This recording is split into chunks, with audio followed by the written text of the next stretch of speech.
let's not do that. Alright. Hello, hello. How are we? I hope we're doing well. How are we? Welcome back. We're here with some more Danganronpa. We're here. We're halfway through chapter 3. Let's go. So we're almost we're halfway through the game. How good's that? You have to 4 months. Hey, no worries, no worries. Welcome in everyone. Welcome in Yubi, Chase, Iggy, Five Beast, Jevil. Hope we're all doing well. Hold on.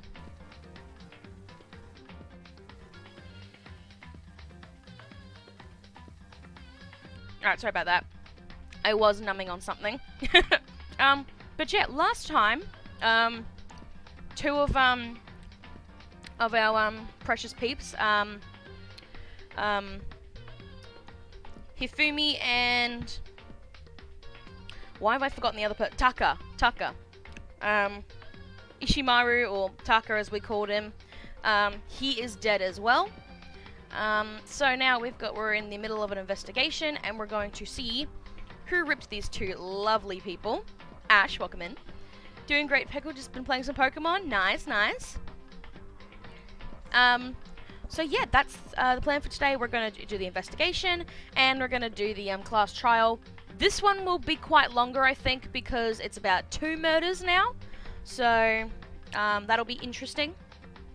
But yeah, if you're coming in now in the middle and you're just like, what in tarnation is going on? Basically, the too long didn't read of it is a bunch of students got tricked into coming into the school, and now they're trapped, and the only way they can get out is graduating by killing someone. And getting away with it. However, there are class trials, and if we figure out who that person is, they will be punished in a horrible way, and we have to watch it. So, violence, murder, yay, we love it. Thankfully, the blood is not red, it is known as pink. We love that. Anyway, so yes, we're gonna get into it. Not new game, oh my gosh, I'd probably cry if I did that by accident. I'd be like, ah! Alright. And we're gonna hear more of Peggle's voice acting, because we love that, don't we, guys? At least I don't have to do Taka's voice anymore, because Jesus Christ, it's a nightmare trying to do doing Taka's voice. It's a nightmare doing low voices as well. So yeah, let's look at Taka's lovely body. Alright, Taka, he'll never move again. According to the Monokuma file, Taka died from a blow to the head. We found Justice Hammer 4 near his body in the equipment room. Is that what was used to kill him? And there's a tarp laid out under his body. Did the killer use this to move Taka's body? That way, there wouldn't be any blood left behind while the body was moved. Blue tarp. Hifumi! Hifumi's big, cold body is laying on the cold floor. Hey! That's fat shaming. I've seen some scenes with red blood, and oh my god. Yeah, I have seen people change it to red blood. It, is fucked. His really big body. That is fat shaming, Makoto! You are fat shaming. I mean, how on earth was the killer able to move someone so big?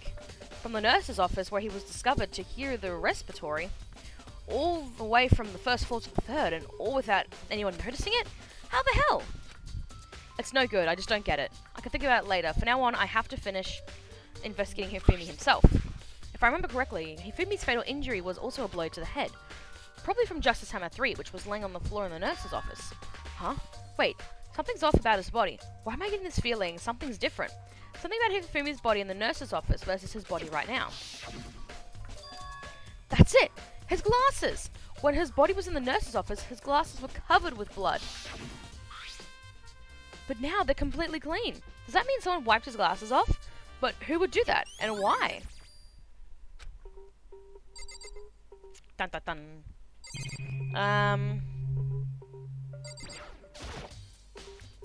There are hammers of all different sizes hanging on the wall, although some are more like mallets. Mallets? Could the Justice hammers have been designed using these as a model? Either way, all the hammers have obviously seen a lot of use. Dragon. They're all covered in debris and chalky stone powder. Wait. For some reason, this one's hammer isn't dirty at all, and it's wet. Did someone wash it recently?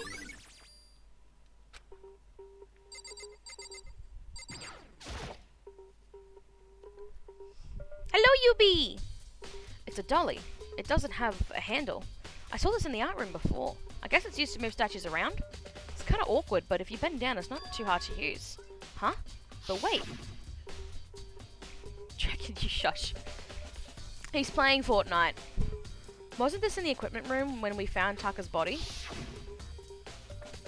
And look at the wheel. There's blood stain on it. So there's blood on the wheel of the dolly that was moved from the equipment room to the respiratory. What's the explanation for that? Are we all using our big brains? Hey, Makoto, I've been thinking about something. It's about the repository. Huh? What is it? After Hifumi and Taka's bodies disappeared, we split up to look around, right? I was really scared, so me and Sakura stuck together. And we came right to the repository to, you know, look around. But when we got here, the repository was locked. We couldn't get inside. It was locked? And we came here as soon as the search started, so there's no way someone could have beat us here. So if that's true, who locked it? And why is it unlocked now? But bye, catch you later when I am in the mood to stay awake because I'm asleep. No worries, Fire Beast. Have a good sleep. I wonder the same thing. The door was locked when the search for the bodies began, but now it's wide open. There might be some secret lurking in there, but I'll probably have to leave this area to figure it out. There are many aspects to the incident this time. Too many, to be honest. Considering that, it may be good to look back on everything that's happened. So then, would you like my help? Sure!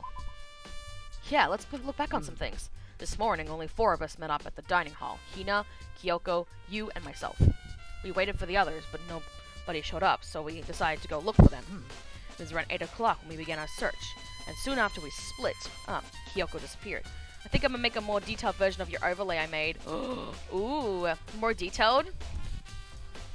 I love that. After that, Hina found Celeste in the rec room on the 3rd floor, then quickly came and got you and me. According to Celeste, she was attacked by a suspicious individual and lay unconscious for about an hour. In other words, she was attacked an hour before we found her, meaning just after 7 o'clock. Based on the picture Celeste took, we discovered her attacker was dressed in a strange costume. It was Robo-Justice. It also became clear that this Robo-Justice had dragged Hifumi away. After meeting up with Toko and Byakuya, we began searching for the costumed assailant. We found an injured Hifumi in the library on the 2nd floor. We took him down to the nurse's office on the 1st floor, then resumed our search. But not long after leaving the nurse's office... What's wrong? I saw a shadow, something moving at the top of the stairs. Based on Celeste's claims, we went back up to the 2nd floor where we split up and began searching. Then right after that, Celeste screamed. This time she had apparently seen the suspect on the 3rd floor. Her screams quickly made our way to the 3rd floor. Celeste, what's wrong? That was rather an intense scream for someone like you. I saw him, the strange costume man. He ran off as soon as I screamed. I was blocking the stairs, so he headed further down into the hallway and disappeared. And then... Huh? What was that? I came from downstairs. It must have been Hifumi. Hifumi, he's in the nurse's office. This is bad. Come on, we have to go back. At that point, we decided to split up into 2 groups. Celeste, Hina, and I went back to the nurse's office. Meanwhile, you, Byakuya, and Toko pursued the suspect up to the 3rd floor. When we got back to the nurse's office, we found Hifumi's corpse.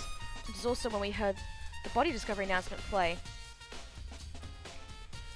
I left Celeste, Hina alone and headed back to the 3rd floor to tell the others what had happened. however... But at the same time, we had discovered Taka's body in the equipment room, which means Hifumi and Taka's bodies were discovered around the same time, because I remember hearing the body discovery announcement play right after finding Taka. That's when I showed up and told you, Byakuya, that Hifumi had been killed, right? Then you, me, and Byakuya all headed back to the nurse's office, leaving behind Toko, who had fainted. But as soon as we left the physics lab, we ran into Celeste, who had just arrived to tell us something very unusual. Hifumi's body has disappeared. We hurried back to the nurse's office to discover that his corpse was in fact gone. Then we remembered we had abandoned the unconscious Toko and rushed back to the equipment room. This can't be happening. Are we hallucinating or all this or something? This time, Taka's body had disappeared. So, from here we began our search for both of the missing bodies, and after some time, Celeste told us she'd found the bodies and we all headed to the repository.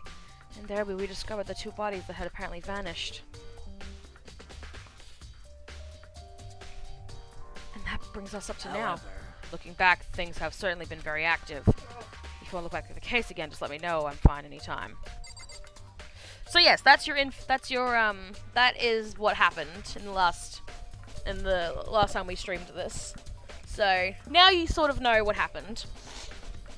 Very suspicious, isn't it? Very active. We were all over the place. So, very, very strange.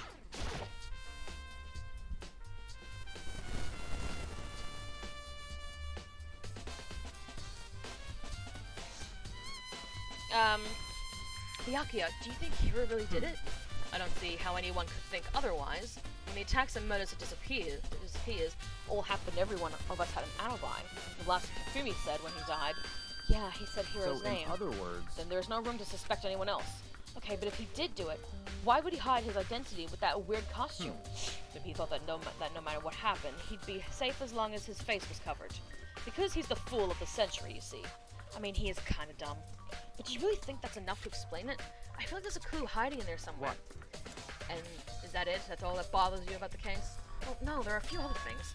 Like, why did the killer try to hide the bodies? They probably figured that if we couldn't find the bodies, we couldn't complete our investigation. But if that's the case, we found the bodies pretty easily, didn't we? Again, if it comes back to the fact that the culprit was a moron, is that really all there is to it? The other thing that bothers me is, why'd they bother killing two people? What? Because all the rule says is, if you kill someone and get away with it, you graduate, right? So if you're the killer, your number one priority is not getting caught. Killing two people means more clues, more chances you'll get found out. Hold on. Perhaps. I see. So that's what it means. Is everything okay? That's enough. Don't talk to me as if we're friends. Huh? What's the attitude? But you have my appreciation. Thanks to you, I might have some fun with this later. With this after all. His mysterious words hung in the air as he left the repository. He talked as if he'd figured something out. But if he did, would it have killed him to tell me what it was? Is that it?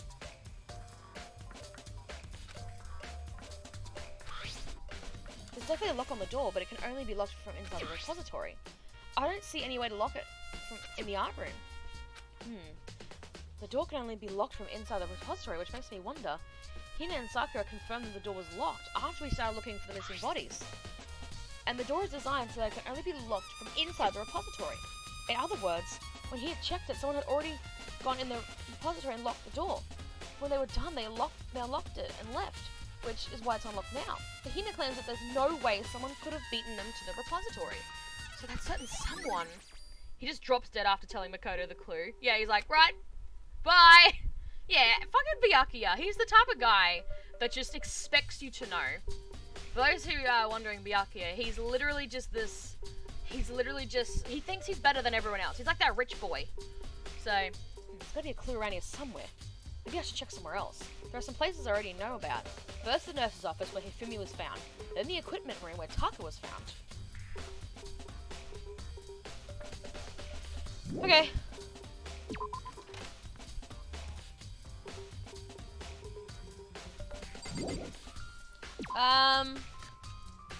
He said...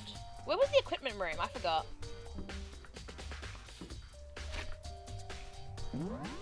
I'll just do it like this. Oh, there it is. Found it. Is Toko awake yet? Yep. And of course, she is Genocide Jill. So for those who are wondering about Toko, she's this very shy girl, kind of insecure, and thinks everyone else hates her and stuff. But she has this split personality where she can turn into a psycho killer as well.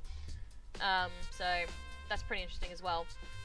Toko faints to blood and sometimes just wakes up as Genocide Jill, or Sneeze could do it. So it's hilarious. I was sleeping right here when the killer carried the body away. I'm super pissed. I missed such an ultimately rare event. God. There's some kind of tire mark going through the pool of blood in the middle of the room. That reminds me about the dolly in the repository. There was blood on its tire. Could that blood have come from here? Which could mean that Tucker's body was moved from the equipment room to the repository using the dolly. Both rooms are on the 3rd floor, so that should definitely have been possible. But even if the dolly was used to move Tucker's body, what about Hifumi? Hifumi's body was in the nurse's office on the 1st floor. Even with the dolly, there's no way to get it up to the 3rd floor. That's still a total mystery. I feel like Sakura is probably the only one that could probably carry Hifumi's body. I think she could. She's really strong, like incredibly strong. So she's the strongest one in our group. So I'm thinking, could she manage to do it? Justice Hammer 4, the weapon that was used to kill Tucker. The body was moved, but the murder weapon was just left here. Huh? This tub. I feel like I've seen it somewhere before, and just recently too. Anything else?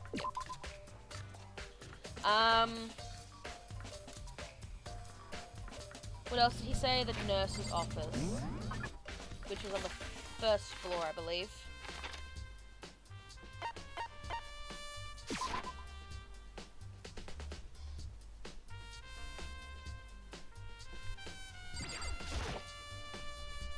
What are you investigating, Celeste? I am not investigating anything precisely speaking. I am simply going around to see if Hiro might be hiding somewhere. What about you? Oh, you know, I'm just checking this and that. The main thing on my mind is how someone could have moved Hifumi's body. How Hifumi was moved, eh? When it appeared, you were supposed to be in the nurse's office, right? Yes, indeed. Correct. Hina was not feeling well, so I stayed behind to look after her. Sakura yelled Mondo if he was alive. Oh, do you reckon Mondo would be able to do it? Really? I wouldn't think Mondo would be able to do it. Cause let's not forget, Hifumi is really heavy. Like, he's probably at least 300 pounds. So I definitely would think Sakura could do it, but could Mondo do it? Mondo's dead, guys. So we're just like speculating on that. We're just speculating on like if he could pick up Hifumi. But she seemed to be getting worse, so I took her to the bathroom. And when you got back, the body was gone. He could not have been gone for more than a minute or two, though. Yeah, Hina said the same thing. So the killer was able to get in and move Hifumi's body in that short amount of time? It would seem so. To carry off someone as big as Hifumi in only a couple of minutes is... I can't think of it as anything less than impossible.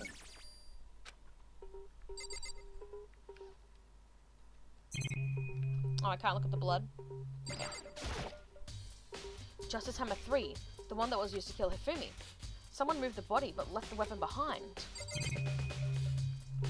With some struggle, but I think with sheer determination he could. Probably. Now that you mention that. We've seen his determination. It's just a normal trash can. Huh? Wait, there's something inside. It's too small to be a handkerchief. It's a glasses cleaning cloth. And it's got some kind of cartoon character on it. My clothes are covered in blood. Oh, did you find something? Yeah, there was a cleaning cloth in the trash can. A cleaning cloth? But it's all bloody. Whoever this belonged to must have used it to wipe some blood. But who would need to do something like that? I haven't the slightest idea. Yeah, me neither, but I think it might be important.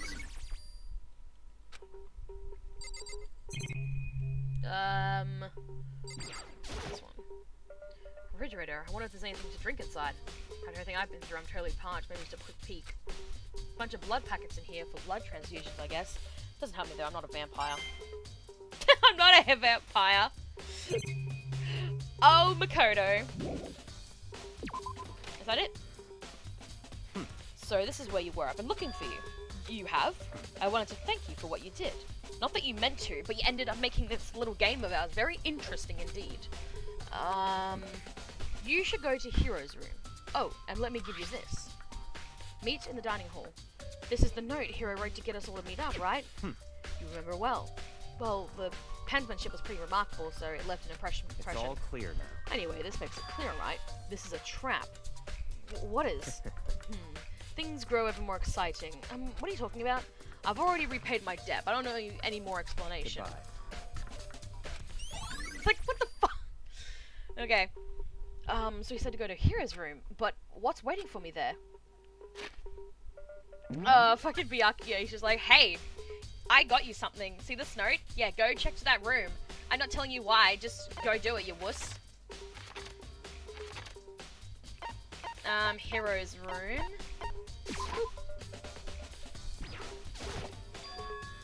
This door is unlocked? I guess I can go inside. Byakuya did say to go look. It might not be a great idea, but I'm gonna take a plunge. Let's take a risk. This is Hero's room. There's all kind of weird stuff in here. Where do you even get it all from? More importantly, he still hasn't turned up, which means he can't really complain if I don't get his permission to search his room, right? Yeah, Hero is the type of guy that believes in, like, fortune. So... boxes, see if there's anything in there. There's a cardboard box. It's blueprints for something, and something's made out of, it looks like a cardboard, plastic, and plaster. Is this Robo Justice? And it's in Hero's room! But wait, these blueprints. Something about them bothers me.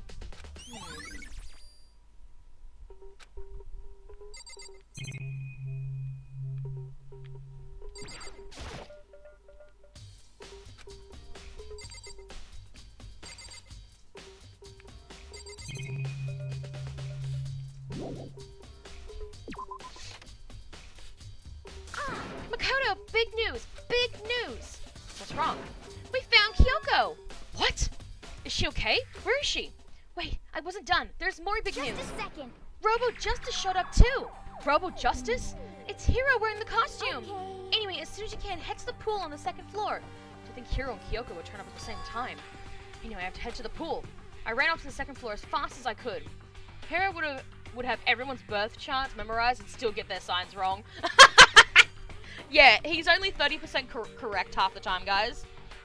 So, just know that. Kyoko and... I mean... Phew, man, I have had the worst day. Hiro? Hiro? Oh, Yeah, hey, duh. Makoto. Who else would I be? That's a good question. Huh? What? Why do I look like this? What, did someone come along and remodel me while I was sleeping? Was it the Illuminati? Ooh, don't talk about that. Right. I found Hiro. He was just jammed to the pool room locker. I looked like he was fast asleep, so I kicked him and woke him up. Don't be mean. I still can't believe you kicked me! You could have been a little more gentle about it, like, I don't know, caress my face or something. What? That's creepy. Anyway, Kyoko, where have you been all this time? You just disappeared all of a sudden without a trace. Wow. It was something I had to check up on. What do you mean? Never mind. I can't never mind! It's nothing. Never mind. Hey. More importantly, she says that, but does she have any idea? Does she know people think she might be spying for the mastermind? First of all, Hiro, you need to explain to us why you're dressed like that. I mean... Well, I mean, I have no idea. One second I was asleep, don't even know how that happened. Then I woke up and then I was here. I don't care, do something about that costume. It pains me just to look at you. Huh? Well, I don't know what's up with this thing, but I can't actually get it off. A little help? Why would you make something that you can't take off by yourself? Got it all I didn't wrong. make this stupid friggin' thing. Let's see. There's a clasp in the back that's keeping you from getting it off. It's pretty sturdy. I don't think you can get it off on your own. We have a choice. Let's help him. It took everyone's help, but slowly we were able to get her out of the suit. It took a few minutes, but eventually we got all of the pieces off. Whew, free at last. Isn't it kind of weird how perfectly the suit fits Hiro? So More to the then, point, normally would Hiro be able to wear that costume? Wait, hold on a sec. honestly. Don't bother trying to act innocent. The blueprints were in your room as well. Okay. In other words, it was obvious that that you made that costume. It's true, I saw the blueprints myself.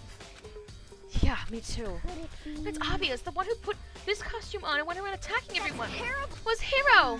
Shall we tie him up and gag him? Just the one. Good idea, we wouldn't want him killing anyone else. Tie me up? Hold on guys, I think that's going a little far. That's right. He may be a suspect, but he deserves a fair treatment. Yeah, I mean, attacking, blueprints, I have no idea what you guys are talking about. You can't talk your way out of this. It's been decided. You killed them. What? Killed who? I have no idea what you're talking about. There must be a fake hero running around. Insane. You're the only one who can wear this costume. Who else could possibly be the costume attacker? How do you know I'm the only one? Maybe you should try it on yourself before you convict me. Fine, if you're gonna be a jerk about it, I will. Without missing a beat, Hina started putting on the Robo Justice costume. Huh. See? Look. See how loose it is? I mean, come on. I'm blind as a bat in here. Can't see my feet at all. I'm surprised you got anywhere in this thing. I'm telling you, it wasn't me. And not to mention, you totally can't bend at the waist. Seems like a pretty obvious oversight. That's Why not a very Christmas nice cookies? thing to say. I mean, it's not like I made it. I just got caught up in the moment. Well, either way, now we know for sure, right? I mean, it seems pretty clear that nobody but Hero could have fit into this dumb costume. In a huff, Hina took the suit back off again. Well, now you're all out of excuses. No, see, it's because you're a girl. If it was another guy, then... Makoto, go ahead. Okay. Against my will, I picked up the pieces of the floor and tried putting them on. No good, the arms are too long. There's no way I can wear Just a this. second. See, I told you, it was impossible. You are absolutely right. It seems this costume was made to fit Hero's body exactly. But Then there's another costume. There must have been one that looks the same, but fits them. Honestly. If you insist on this line of defense, then show us some evidence. what the heck? Evidence? You claim there is another suit, yes? Then you must find it and show it to us. What the heck? The worst. Who cares? Hero's the only one without an alibi during this whole That's thing anyway. terrible. Which is how we know it was him. What? I mean, is that really true? I have no idea what's happening. Could someone, like, tell me?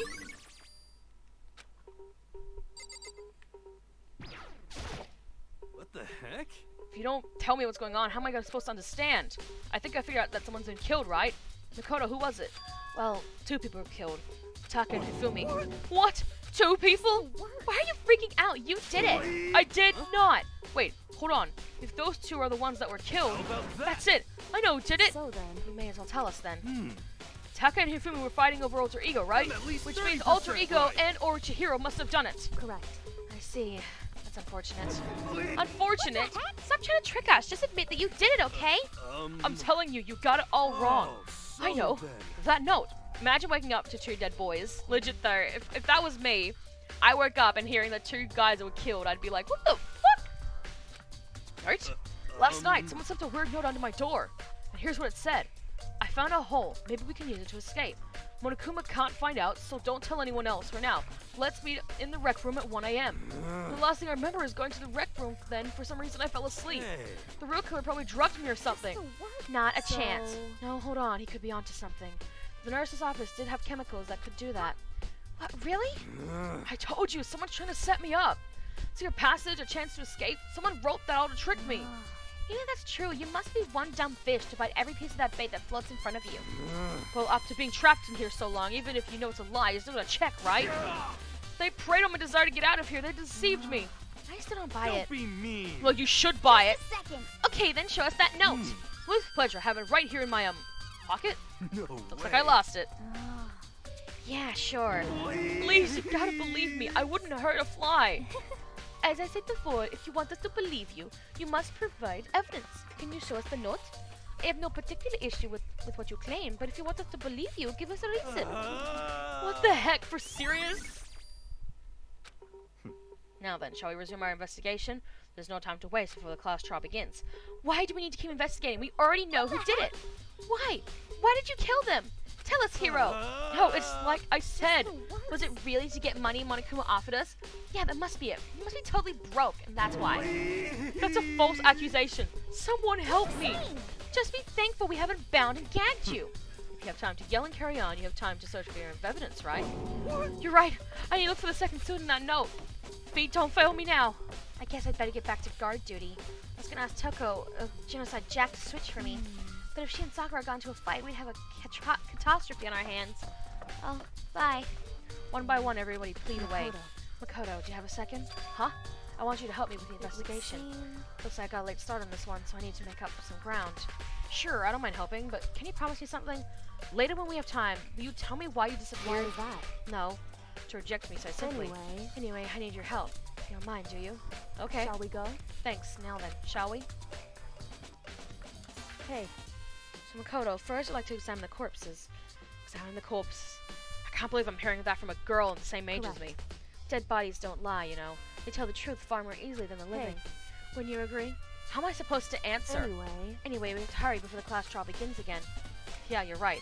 Okay, then show me where the bodies are. They're in the repository. Then I guess we should head that way for now. Oh, I'm going? I thought they were just going to teleport.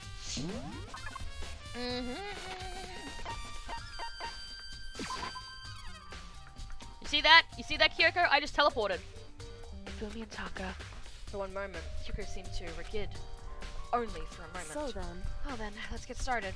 She crouched down next to Taka and without hesitation began poking and prodding the bodies. I knew it. The Monokuma was right.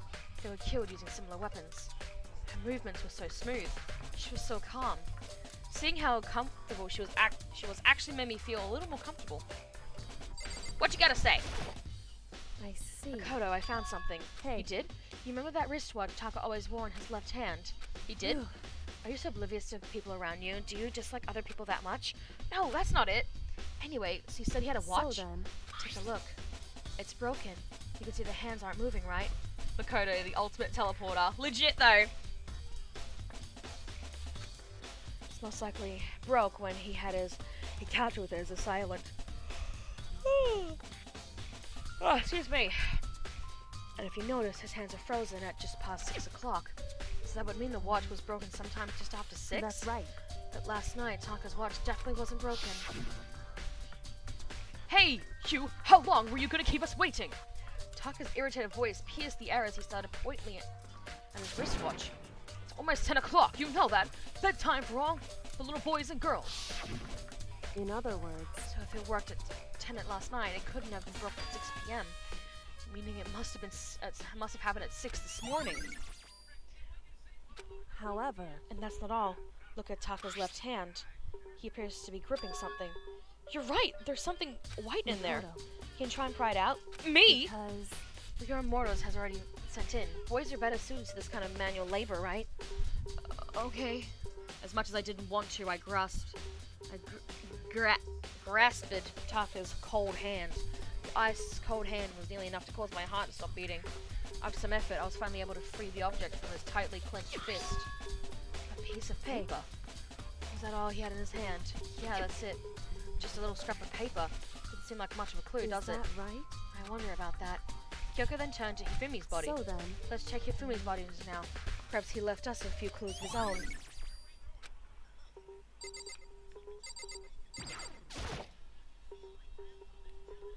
The biggest problem I have right now is how the killer was able to move Hifumi's massive corpse from their surface where he was discovered here to the repository.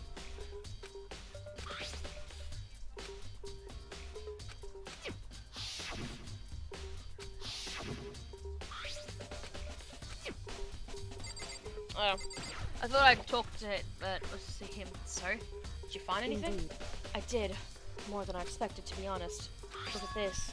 A wad of paper? That's right. Ifumi had it hidden on him. Hidden? Indeed. He'd stuffed it in his pants. I can only assume he'd hidden it on purpose, you see. In his pants? Wait, so Why you... is that? It was just his pants, not like his socks or something. I don't know what that Hey. means. Anyway, let's take a look at the paper. Go ahead, Makoto. Open it up. When I think of how it was stuffed down his pants, it's like, it better be important, Ifumi, or I'll never forgive you for this. A note? I found a hole maybe we can use to escape. Monokuma can't find out, so don't tell anyone else for now. Let's meet in the equipment room at 6 a.m. So. That sounds very familiar. That's it! It's the same thing Hiro said. Then he was telling us the truth. However. Although it's not exactly the same, is it? Last night, someone slipped a weird note under my door. Here's what it said. I found a hole maybe we can use to escape. Monokuma find out, so don't tell anyone else for now. Let's meet in the rec room at 1 a.m. And the time is different. Hiro told us that his note said to me at 1 a.m. But the note they wrote to Hifumi asked him to meet at 6 a.m. Is that right? Hold on, just because Hifumi had the note doesn't mean it was meant for him. Huh? So. Part of it has been torn off, right? I think there's likely some meaning there. There's some meaning to part of it being ripped? Could you maybe explain a little bit more? Think carefully. Hey. Why would he have been clutching that scrap of paper so tightly? I have no So idea. then. What if it wasn't just a scrap of paper when he was holding it? What if it was something more important? And how would something more important like that become a mere scrap of paper? That's what you need to answer. Hey, And while we're at it, I should tell you one other thing. The two victims this time definitely had their e-books hands on them. So the handbooks have nothing to do with how the murders were carried out. Not that there was any reason to think they were connected to the killings in the first place. So you're saying I don't have to think about the handbooks this time, is right? that right? If you didn't have to think about them at all, I wouldn't have gone out of my way to mention it. All I said was that they weren't used to help carry out the murders. There may have come a point, however, where a handbook may play a role. A handbook may play a role? I don't think I understand. But if Kyoko thinks it's important, I better keep it in mind. Oh, bitty boy, it's time! Here we go!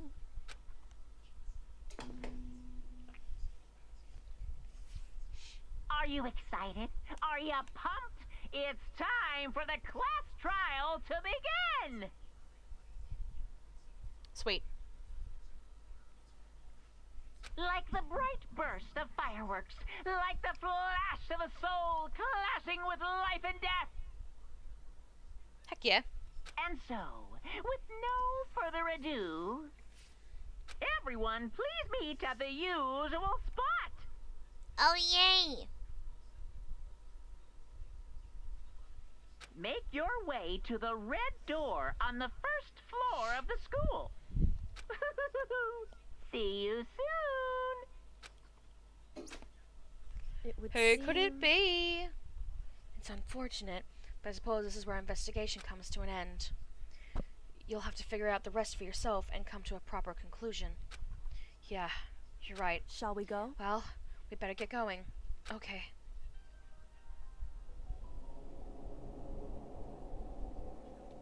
Oh boy, here we go. Oh yeah, I get to stop talking for these guys now for like 2 hours. Everyone had heard Monokuma's proclamation, and they were gathered by the red door. And as soon as we were all there, Monokuma appears! hello! He's multiplied? Wrong. Nope, not multiplication. It just looks that way because it's an illusion. I'm moving so fast, it only looks like I've multiplied. Can you tell which one is the real Monokuma? Can we just get on the elevator already? Boy! You're not playing along. Stop talking. We're not here to play with you. Okay, fine. And if everyone's here and ready to go, please board the pain train elevator. I'll see you guys down there. Let's go. Okay then, shall we? Please. Hold on, I'm not mentally prepared yet. What the heck? You'll never be mentally prepared. You can't run away anymore, hero. You're gonna pay for your sins. I already told you, I didn't do it. For serious. That reminds me, did you ever find the other costume or that note? Well, no, but how unfortunate that it would seem we have our culprit. Hey, This isn't the place to talk about it. Save your accusations for when we get to the courtroom. That's right. She's right. Let's get down there first, and the story can really begin. Yeah, good idea. That's right. I have to do it. I can't let anyone kill Hifumi and Taki get away with it. For everyone who's still alive, and for the two that lost their lives.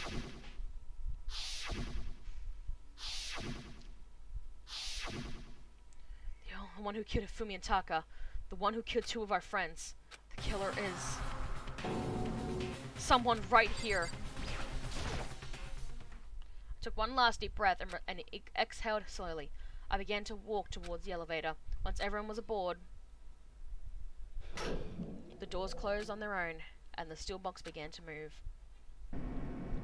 Getting smaller and smaller, am I right? Look at it! The clunking of the elevator kept us company as we fell further and further down. There was no going back. Until we settled all this, we couldn't go anywhere. I'm not sure how long it was before the elevator finally came to a stop. The elevator doors slid open, opening up into a cruel fate. Well, when I see all of you gathered together like this, I realize just how few of you there are left. Your school life is slowly reaching its climax. Only because of you. Yeah, why are you making us do such cruel things to each other? Wait, what? Do you really hate me so much? But I'm so cute. Come on. Stop goofing around, begin the trial. Don't rush me. Of course I'm gonna start it. I would never be like, stay tuned for the action-packed class trial after this commercial break. I'd never hold out on like that. Let's begin. Get to your assigned seats. So the curtain opened once again. A deadly judgment, a deadly deception, a deadly betrayal, a deadly riddle, a deadly defense, a deadly fate, a deadly class trial. Alright. 45 minutes that took for the investigation. So, well, obviously a little less because we were getting stuff, we were getting stuff done. We're, like, starting and talking that, but pretty much, maybe just 40 minutes at least, so, not that bad. So, the class trial, this one's going to take about, 2 minutes, so that's gonna be fun. I don't even think I have any, no, I don't even have any skills.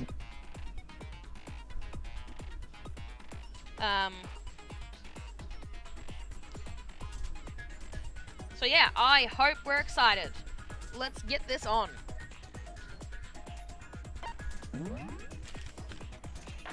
Let's do this!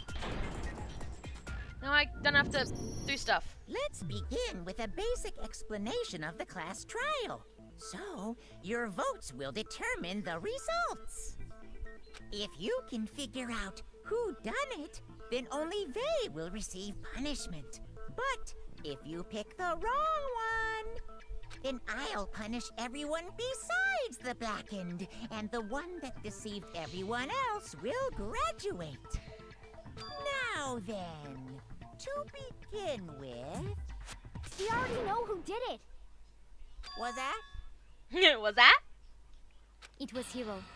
He does not have an alibi for when the murders took place, and we found him in that suit. Don't try and deny it. You killed them. I didn't. Someone knocked me out. I was asleep the whole time. I don't know anything about it. Shut your murdering mouth, murderer! Who are you calling a murderer? I am sorry to say, Hiro, but we do have evidence. Blueprint for the suit. Parts we assume were used to build it, and all of it was found in your room. You have to admit, the evidence is quite compelling. It points to you as having created the suit and wearing it while committing crime after crime. How many times do I have to tell you? I don't know. Is Hiro really the killer, or before anything else, we have to make that clear. Yes, Dragon.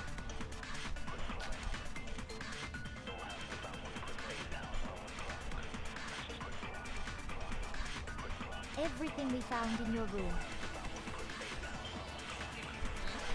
The blueprints, the suit parts, they are all proof enough. That's correct. That you are the culprit. Ooh. I don't know anything about that stuff. It's not true. It's a conspiracy. Hiro, why? Why did you kill them? Aoi is No! very jumping to conclusions. Hold on a second.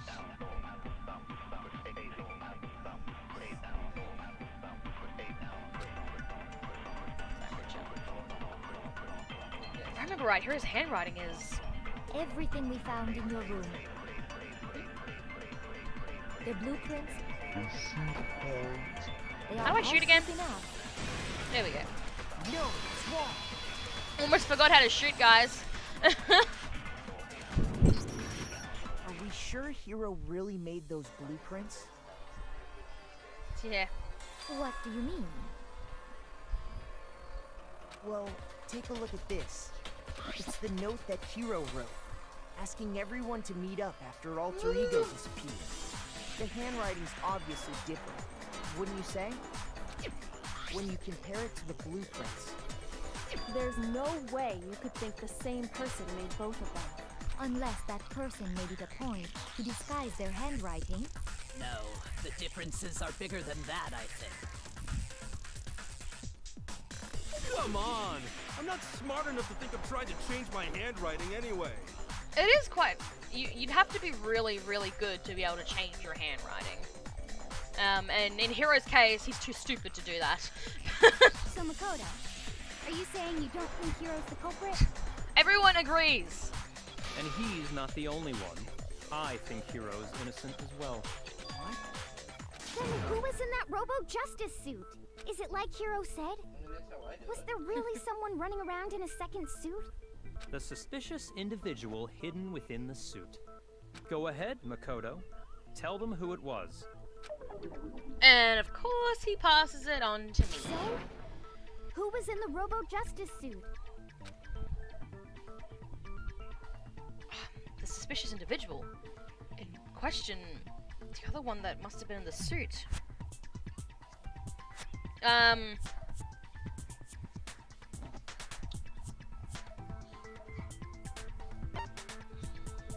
The Illuminati!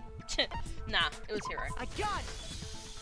There's no Other than second suit. Hero, I can't think of anyone else it could have been. Obviously, he was the one in that particular suit. And we never found any kind of second suit. Then there can be no doubt. Hero is the prime suspect. Yeah, but you just said he's innocent. That doesn't make any sense. You just said Hero didn't do it. It makes perfect sense. Hero was the suspicious individual in the suit, but he's not the culprit. So what you're saying is... That's right. The culprit in this case has nothing to do with being in the Robo-Justice suit. What? Now that's a bold assumption. And what reason do you have to make such a statement? You do have a reason, yes? Of course. Hero. But before we get to that, there's something else we need to clarify first. So let's get that out of the way. Sure. Hey, stop trying to boss us around. All things have a proper order. So what is it? What needs to be clarified? Steamed clams? Welcome in, Shiva. Steamed clams. We must clarify the method of transportation for Taka's lifeless body. It would seem that his corpse was moved using certain particular items. Welcome in, cheesecake. Makoto, can you tell us what they were? Things that were used to move Taka's body. They must have been... It was the top, wasn't it?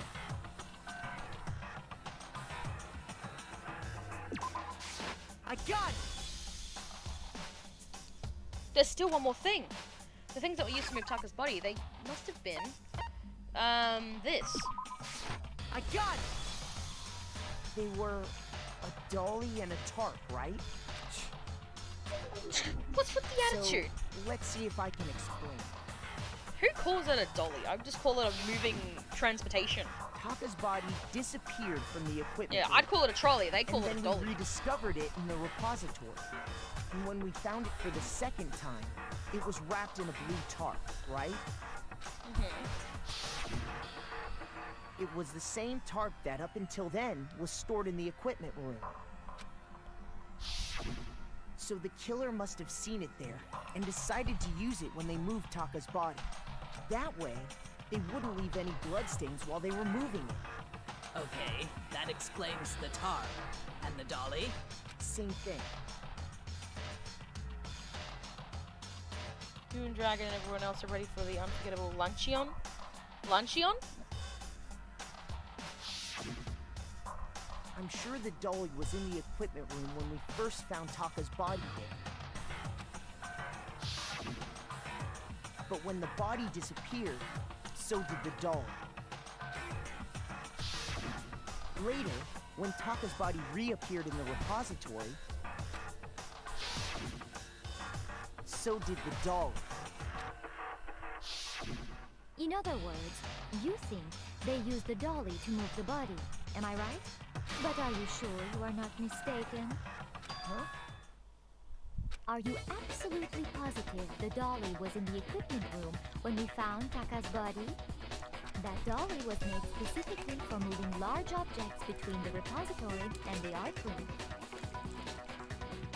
It would be very strange indeed to discover it had made its way to the equipment room. Is it not possible that it was in the repository all along, and you simply didn't realize it? She's raised an objection. How do you respond? Shit! There is no shame in being wrong. Nobody expects much from you anyway. Wow! You asshole! You have all accepted the fact that you rarely understand what is going on around you. What a bitch! Wow, I've never had anyone sound so nice or being so mean. Maybe I can change her mind. I just explained to them why the dolly must have been moved from the equipment room to the repository.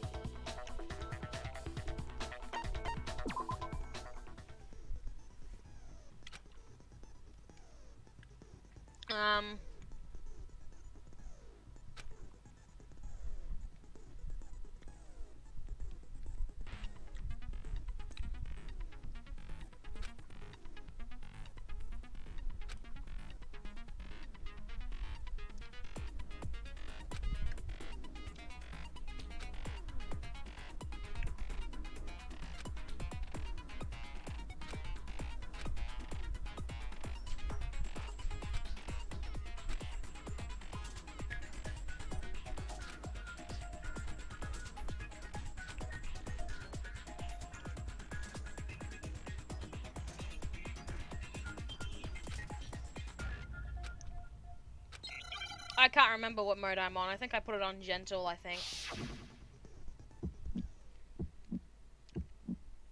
You have it wrong.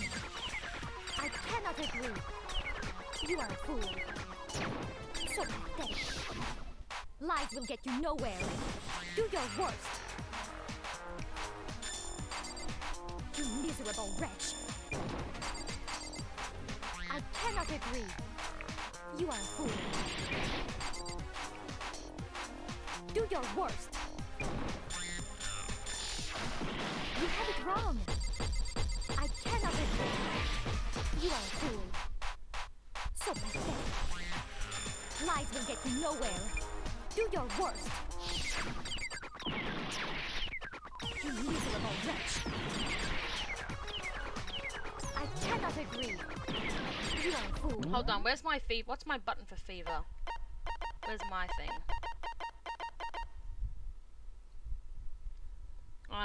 Hold on.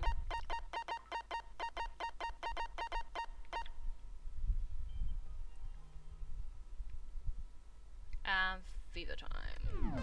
Lies will get you nowhere. Do your worst.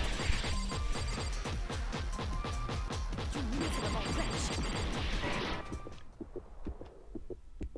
I cannot agree. This should prove it. Here we go. Excuse you, Peckle. What do you mean? If you're asking for proof that the dolly moved, I have it right here.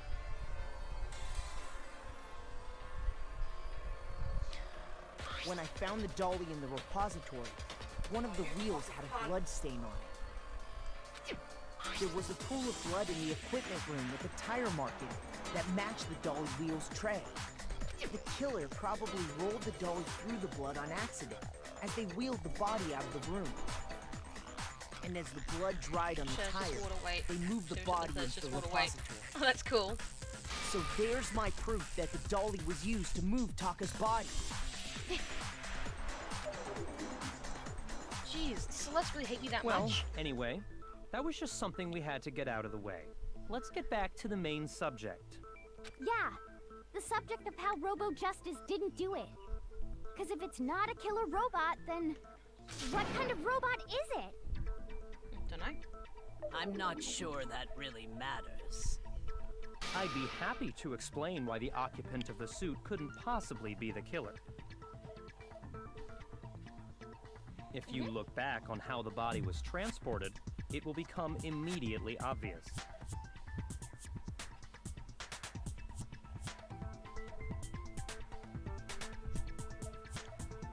Well, the person in the suit couldn't have done it. You guess who says it? Oh yeah, Mikado has said it. What does he mean by that?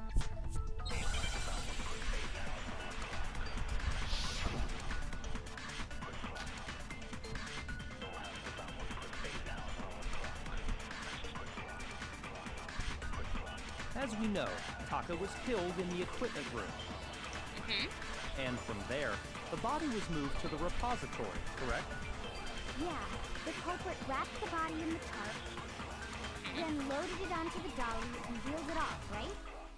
Now, keep in mind that the dolly doesn't have a handle.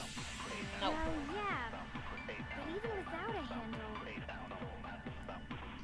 all you'd have to do is bend over. No, we can't! No, it's wrong. Mikado says it. Shiva? I knew that straight away. Nah. You're absolutely right that you could push a dolly without a handle if you stoop down low.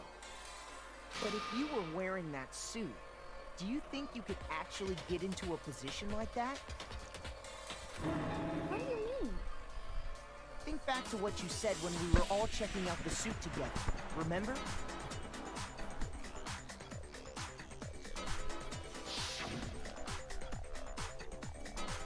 Why is it bad in here? Can't see my feet at all. I'm surprised you got anywhere in this thing. I'm telling you, it wasn't me. And not to mention, you totally can't bend at the waist. Seems like a pretty obvious oversight. Mikado was funny. He can be sometimes, When but you're fuck in me, that he's suit, annoying. not only can you not see your feet, but you can't even bend at the waist. Am I right about that? Now that you mention it, yeah. It seems like it'd be awfully hard to push that dolly if you couldn't bend over. Well, what's to stop you from simply pushing the dolly with your feet? When you can't even see your feet? You really think someone could kick the dolly all that way? Yeah, it'd be totally impossible. Not that I can say for sure myself. I like when he yells at Orlin. On I feel top bad of for that, Orlin, You though. were wearing such a rigid, cumbersome suit. It's very unlikely you would have the dexterity to go about wrapping the body in a tarp. Well, I mean, isn't that just a matter of taking off the suit when you're ready to move the body?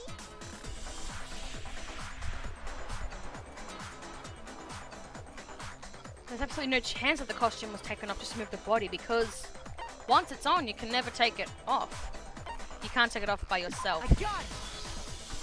I don't think taking off the suit was an option. If you remember...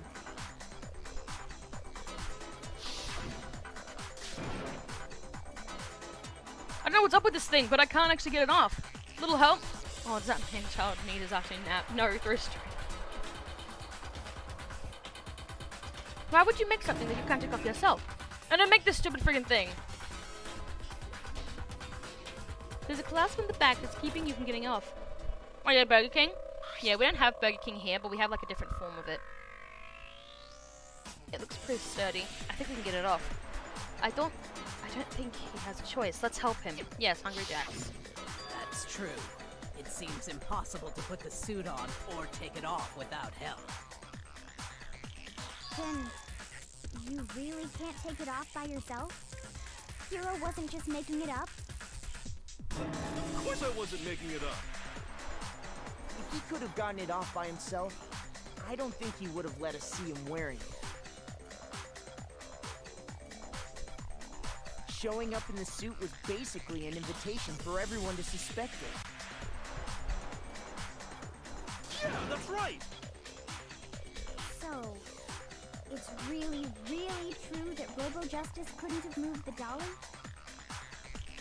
To be clear, whoever did move the body, it couldn't have been Hero in the robot suit, correct? No, No. wait. Just a second, Yes! if you please. Yes, Louis! Have you forgotten about the picture that I took? You all got a good look at it, did you not? The image of Hifumi being dragged away by Robo-Justice? If whoever was in that suit is not the culprit, how do you explain that? Wendy's is amazing. We didn't have Wendy's here either. Besides, do you remember what the now deceased Hifumi said? Peppermint Frosty now. How did you get hurt? That guy hit me. What guy? Just saying hi? Oh. Robo-Justice, that's what I decided to call him just now. So long as those facts exist, the proper conclusion is beyond question. The individual inside the suit and the culprit are one and the same. It was Hero, without a doubt. Peggle and mukbang. So God. Yeah, that's gotta be right. Jesus Christ, you're a Hold on a dumbass. second. Are we Too early to reach that conclusion. really hurt my Besides, brain during there's this no case when I hurry to first did decide it? who did it.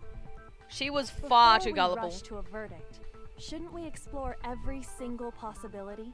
Instead of seizing on one viewpoint, the truth is uncovered by analyzing things from every angle. Perhaps, but where do we go from here? Let's review this series of unfortunate events from Oh the yeah, beginning. Australia's the same. Maybe we'll uncover something new. What a pain in the ass! Oh, God. I don't disagree, but our lives are on the line. If this is what it takes, we have to do it. Plus, maybe we'll get to find out where the heck Kyoko was when everything went down. All right then, let's take another look back at what happened. I suppose we could start with this morning. Four of us gathered together in the dining hall. We got the big brain Makoto, person here. Heck Hina, yeah. Kyoko, and myself. We waited there for quite a while, but nobody else showed up, so we went to look for everyone. That was around 8 a.m. And as soon as we split up, Kyoko went missing. Soon after that, Hina found Celeste in the rec room and quickly came to get Makoto and me. Pain in the peg hole. Seems I was unconscious for about an hour after I was attacked by my mystery assailant. I know it was an hour because I remember being attacked a little after 7.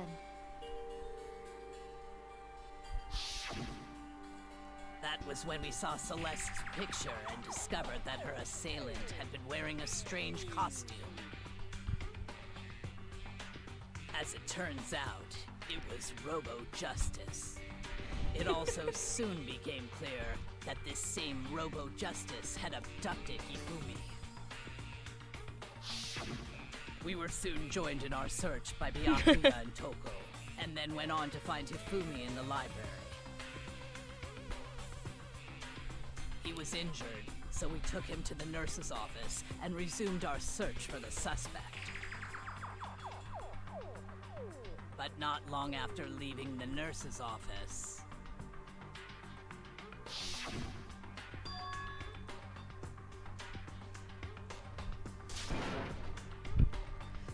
I saw a shadow, something moving around at the top of the stairs. He likes my Celeste voice. I know it's disgusting, When isn't Celeste it? told us that, we decided to split up and search the second People floor. think she has like she's like German And or soon after that, I saw someone German or, moving like, around French. on the 3rd floor. This And man's I voice is yelled something. out Which to man? everyone as soon as I Sakura's? did. That's a girl. That's a female.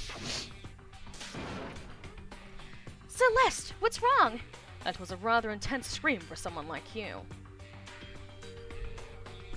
I saw him, the strange costumed man. It's something. He ran off as soon as I screamed. I was blocking the stairs, so he headed further down into the hallway and disappeared. and then...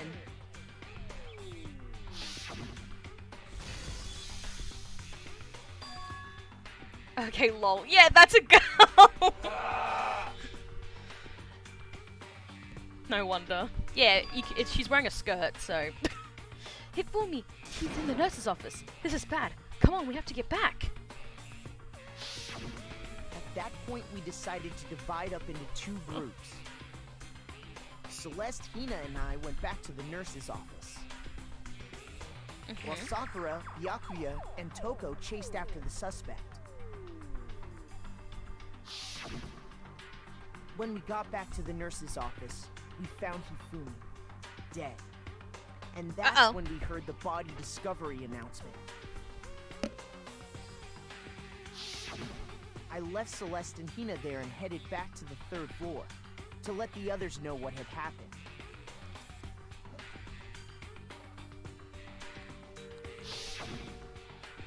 Meanwhile, we had just discovered Taka's body in the equipment room. We must have found both bodies at almost exactly the same time.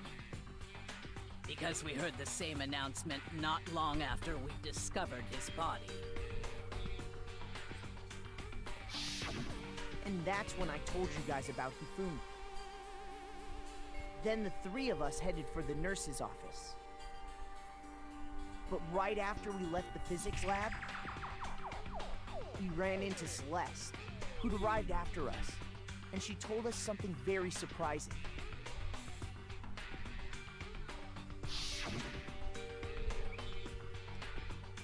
Hifumi's body has disappeared. We rushed back to the nurse's office and saw that she was right. Then we remembered we'd left Toko passed out in the equipment room, so we hurried back again.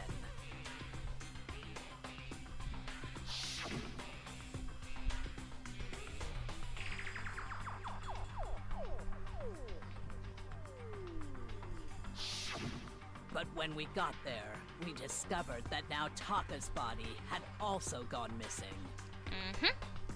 Next thing we knew, we were searching the school for 2 missing dead bodies. So, Louis, any suspicions on And after some who it could time, Celeste informed us that she'd found the bodies, and we all headed to the repository. Which is where we rediscovered the corpses.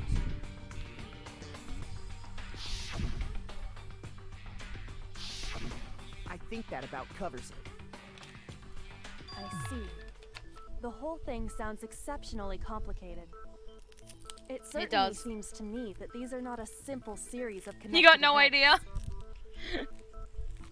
It's quite hard, isn't it? Well, if that's true, then what? Rather than a single series of events, I think we have to consider each murder a separate situation. And from there, we can uncover the contradictions surrounding all of them. Now then, let's get started, beginning with what happened to Taka. The contradictions hidden in what happened to Taka. In order to uncover the truth of this case, I have to find them no matter what. My brain isn't large enough for this. Oh, Louis. All the hug and loves to you, Louis.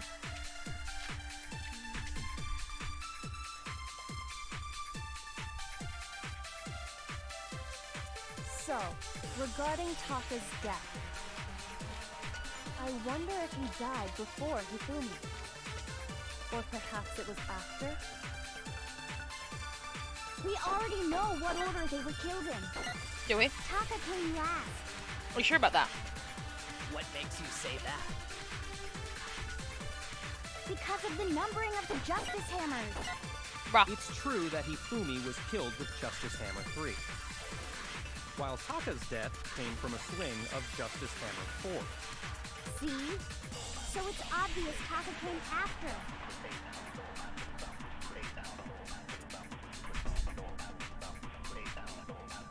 How do I do, my brain might be small, but it's still bigger than you are. Oh, you're so lovely.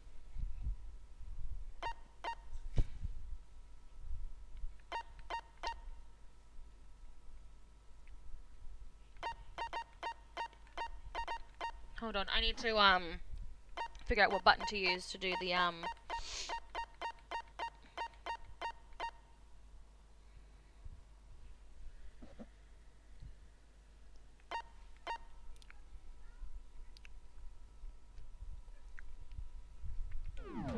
Alright, got it. So, regarding Taka's death, I wonder if he died before Hifumi, or perhaps it was after? We already know what order they were killed in. Taka came last. What makes you say that? Because of the numbering of the Justice Hammers. It's true that Damn it, I Hifumi missed. was killed with Justice Hammer 3, while Taka's death came... See? So it's obvious Taka came after. So, Regarding Taka's, I wonder if he died before perhaps it was after. We already know what order they were killed in. Taka came last. What makes you say that? Because of the numbering of the Justice Hammer. It's true that Hifumi You was killed with bitch. Justice while You Taka's trolls. death See? So it's obvious Taka came after. Yes, this happens a lot. I remember I spent like 10 minutes trying to do one, So, but it was in one of the regarding harder Taka's ones. death, I wonder if he died or perhaps it was Nice, miss, you shush. We already know what order they were killed in. Taka came last. What makes you say that? Because of the numbering of the Justice Hammers. It's true that What? Hifumi was killed with Justice Hammer, while Taka's death came from a swing of Justice Hammer 4. Did I miss it? See? So it's obvious Taka came after. So, Thought I touched it, Nani? I wonder if he, or perhaps it was after. We already know what order they were. I hate this so much. What makes you say that? Because of the numbering of the justice hammers.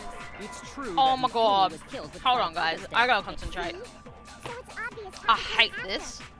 They make it really So, obvious that you I miss wonder it. if you, or perhaps it was after. We already know what order they were. Taka came last. What makes you say that? Because of the numbering of the justice hammers. It's true that Ugh. Hifumi was killed with while Taka's death. This is pissing me off now. So it's obvious Taka came after. So, regarding, I Anyone? wonder if you, or perhaps it was after. We already know what order they were killed in. It sounds like a voice crack when they're bloody. Makes you say that? Because of the numbering of the justice hammers.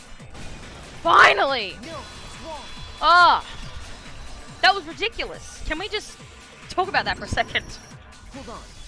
There's no reason to assume that the hammers were used in the same order as their numbers. If anything, that's just another way the killer Shush tried to up, disguise Louis. their actions. You shush! You didn't So see you're that. saying the culprit wanted us to think the hammers were used in order, Ugh. but in reality, Taka was killed before Hifumi? Okay then, let's see the proof. You got it. Evidence that proves Taka was killed before Hifumi? There's something that relates to what time he must have died. Good job. Oh no, it's the Hangman one, isn't it? Yep.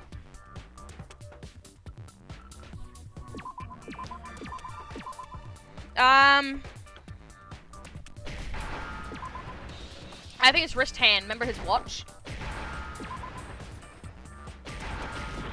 No?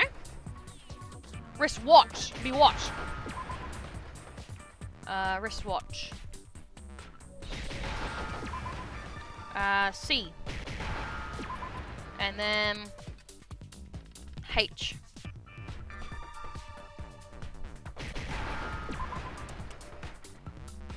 Now I understand.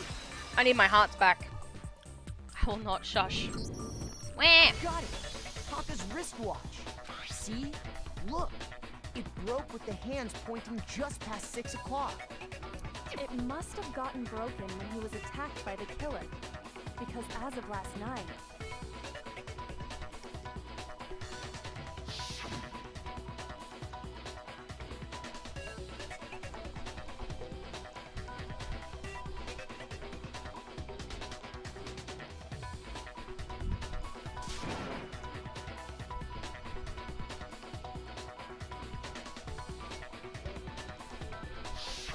so if it wasn't broken after 6 last night, then he must have been attacked around 6 this morning. And that would be his official time of death. But if that's true, then he was killed well before Hifumi. And before Celeste was attacked this morning, which happened around 7. That's right. Taka was killed before any of the other incidents took place. That simple fact slipped past all of us. We made the You'll wrong not shush. assumption about No! the order of events, all because of those justice hammers. That's exactly why the culprit wrote the numbers on each hammer and had them increase in size. That way, when we saw how they were used in each incident, we'd easily make that wrong assumption. Now, if Taka was killed around 6, then everyone's alibis for his murder go out the window. Because when he was killed, we hadn't met up in the dining hall yet. That may be true in the case of Taka's murder. But all of our alibis still hold true for Hifumi's death. That's right. With him, at least, we're all safe.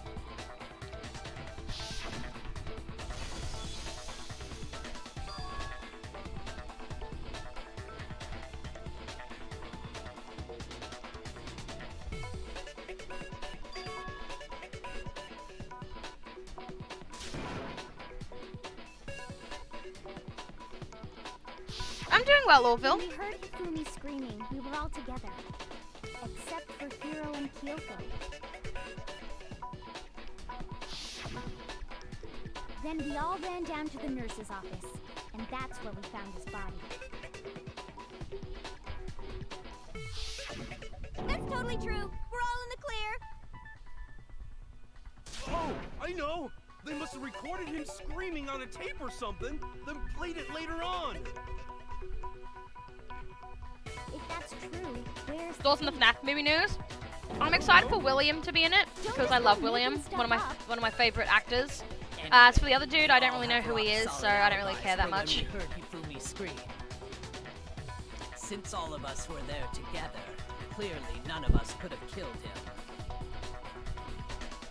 And it does not stop there. There was also the moment when we discovered his body had disappeared. When his body vanished from the nurse's office, Hina and I were in the bathroom together, while everyone else was in the equipment room, correct? Who's William again? And then So, there's William the disappearance played- of Taka's body from the equipment room. Hold on, I'll pause it. So, William was the guy who played as one of the killers, one of the villains in the movie Scream. And he was also the one that played as Shaggy in the early 2000 live-action Scooby-Doo movies. He's played as a bunch of other things, but those are the two things that he's most known We were for. all gathered together in the nurse's office because of Hifumi going missing. Well, don't forget, I was passed out in the equipment room the whole time. Wait, then what if Genocide Jill did it? She could have dragged Taka's body out of there right then.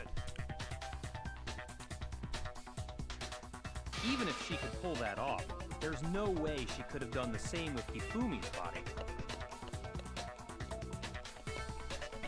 Because, as we just established, she was passed out In the Hunger Games? equipment room when his body Cool. disappeared. I haven't seen the Hunger Games, so...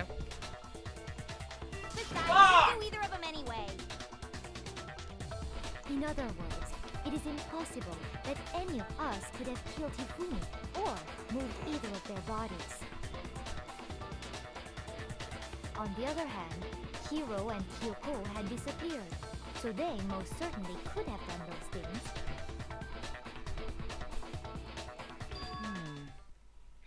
So what now, Kyoko? For now, we can't get fixated on who did it, or we'll just keep going around in circles. So instead of who, I propose we start talking about how. In particular, I think we need to figure out how Hifumi's body got moved. You seen the That's live-action true. Scooby-Doo movie? We searched The everywhere, the earlier but we ones? couldn't figure out how to explain his body The early disappearing. 2000s ones? It was interesting. They're really good. I love them. And according to what Celeste said, Just, Shaggy, are you challenging me? When they started like a burp competition.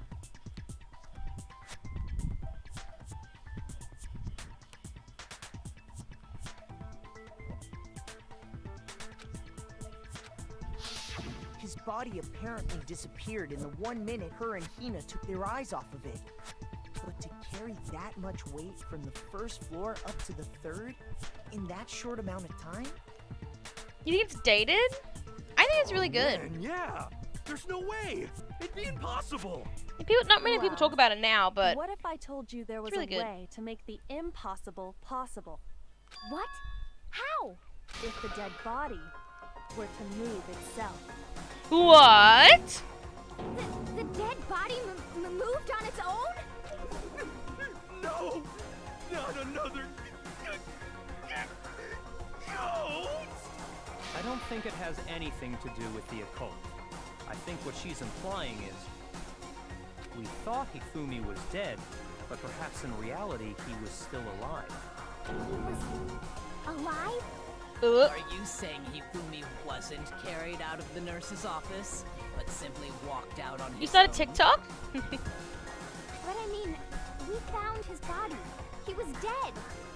Perhaps he was simply playing dead. Yes, because for those who don't know, Hifumi is the really big guy. And that, yeah, they are questioning how is someone able to move his body because he is very big.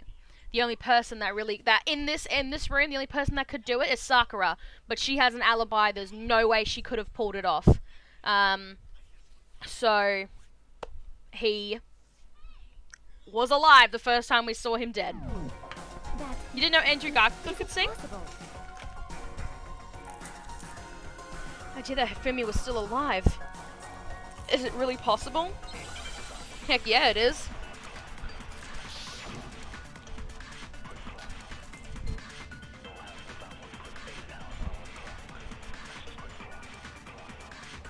TikTok Are boom, you not saying TikTok. that What the when heck we is first TikTok found boom? Hifumi in the nurse's office, there's a chance he was actually still alive? No, it is impossible. Hifumi was cool. dead, without a doubt. Peggle And does you have know that TikTok, how? but I don't have like one poor Surely Peggle. you heard It's the body I have my own discovery personal announcement account, along with the rest of us. so it's like my real name and shows my face and all that. Hifumi's dead body had been found. And that is why the announcement was made. Are we really so sure about that? Tick tick. Maybe What the the heck? announcement was intended to signal someone else's discovery.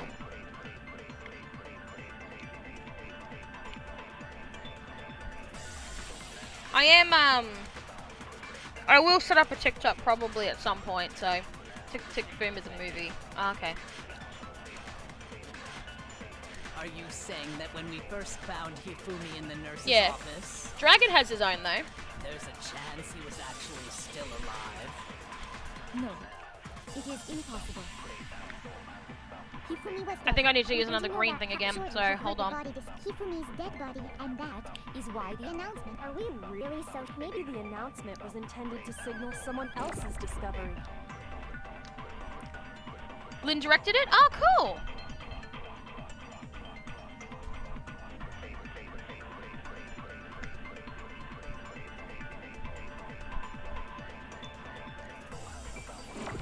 Are you saying that when we first found Hifumi in the nurse's office, there's a chance he was actually... No, It is impossible. Hifumi was dead.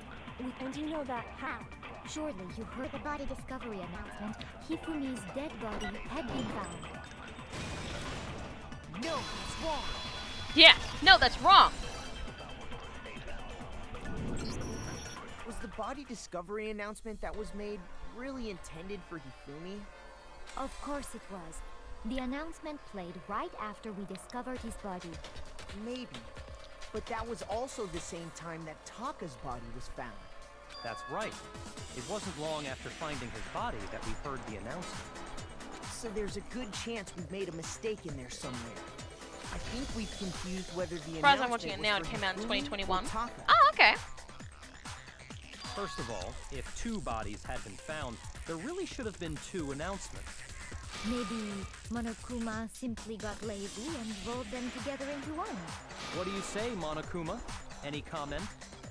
Well, it's a very sensitive issue, so I can't go into too much detail. But what I can say about the body discovery announcement is that it's only broadcast when 3 or more people find a dead body for the first time. That didn't answer our question, man. We were asking if you were a lazy bum. No, actually, that was plenty. He said it's only broadcast when a body is discovered for the first time, which means even if we find the same Oh my body again God. later, he won't make the announcement again. If that's true, then why was the announcement made again later on? Huh? Later on? Exactly. We heard the body discovery announcement twice. The second body discovery announcement. The first time I played it was when we found each body in the nurse's office and the equipment room. And the second time was when both bodies were I rediscovered. got it! Lol. We heard it a second time in the repository, when we rediscovered the two bodies. Ding dong, ding dong. A body has been discovered. After a certain amount of time, which you may use however you like, the class trial will begin. It didn't seem weird at the time, but it contradicts what Monokuma just told us, doesn't it? Exactly. If we were actually rediscovering both bodies, the announcement shouldn't have played. Then in reality, So what games have we been playing, when guys? the two dead bodies were rediscovered, one of them was actually being discovered for the first time. So, when we found Hifumi the first time in the nurse's office, he wasn't actually dead yet. Meaning, he wasn't actually found dead until we came upon him in the repository. And that's just part of it. There's one other thing that leads me to believe he was still alive in the nurse's office. Oh, I know! Because he was super good at playing dead! Bada bing, bada boom! Oh, Jill. You like my Monokuma voice? Thank you. I appreciate it. Worst logic I have ever heard. That wasn't my best. I can do a better one. But honestly, I do not think there's anything that can prove he was still alive. Okay then, let's take another look at the events surrounding the discovery of his body. Then it should become clear whether he was really alive or not. This whole thing is pointless. There has to be a proof that Hifumi was still alive. I have to find it and show it to everyone.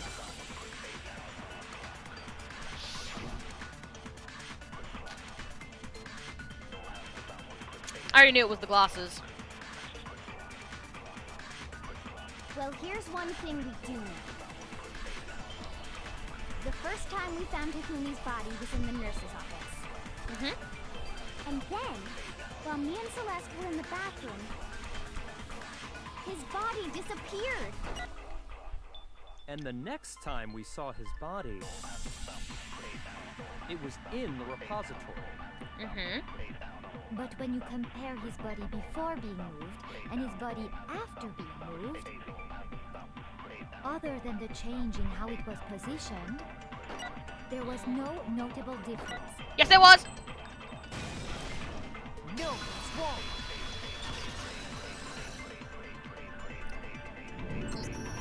In fact, there was one clear difference between Hifumi in the nurse's office No, and so the we allowed to post repository. pictures like plushies that we got in, or books. Yeah, you can post merch that you have. It can be for like merch that we've got, and we talk about theories, all the news, anything like that. His glasses. That fact alone proves that he was only playing dead in the beginning. Perhaps you'd like to fill the rest of us in? When we found Hifumi in the nurse's office, his glasses were covered with blood. But when we found it Like a again FNAF. later I in the know. repository, That's so sad. they were spotless. It was so popular. And I found the item he used to wipe them clean in the nurse's office trash can. Like, it was so good. I loved it.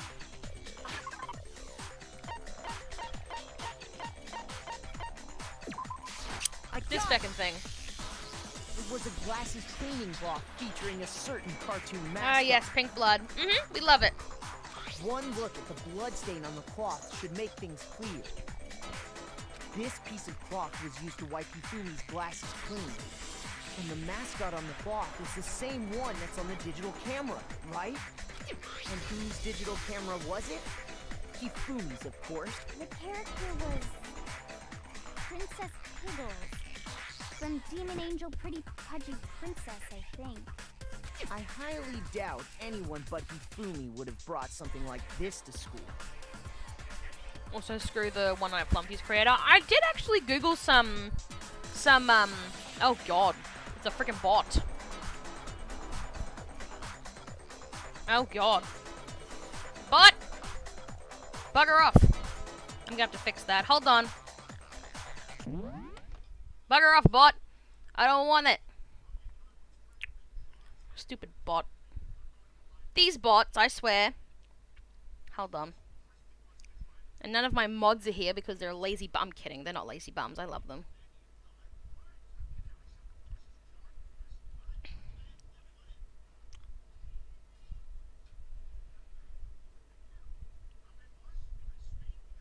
Bots in YouTube, legit though.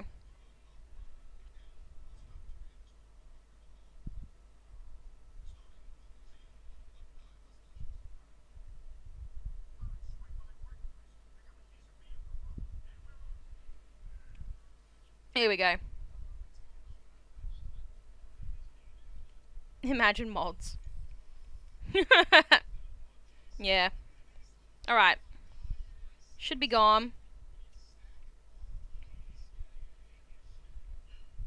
Alright.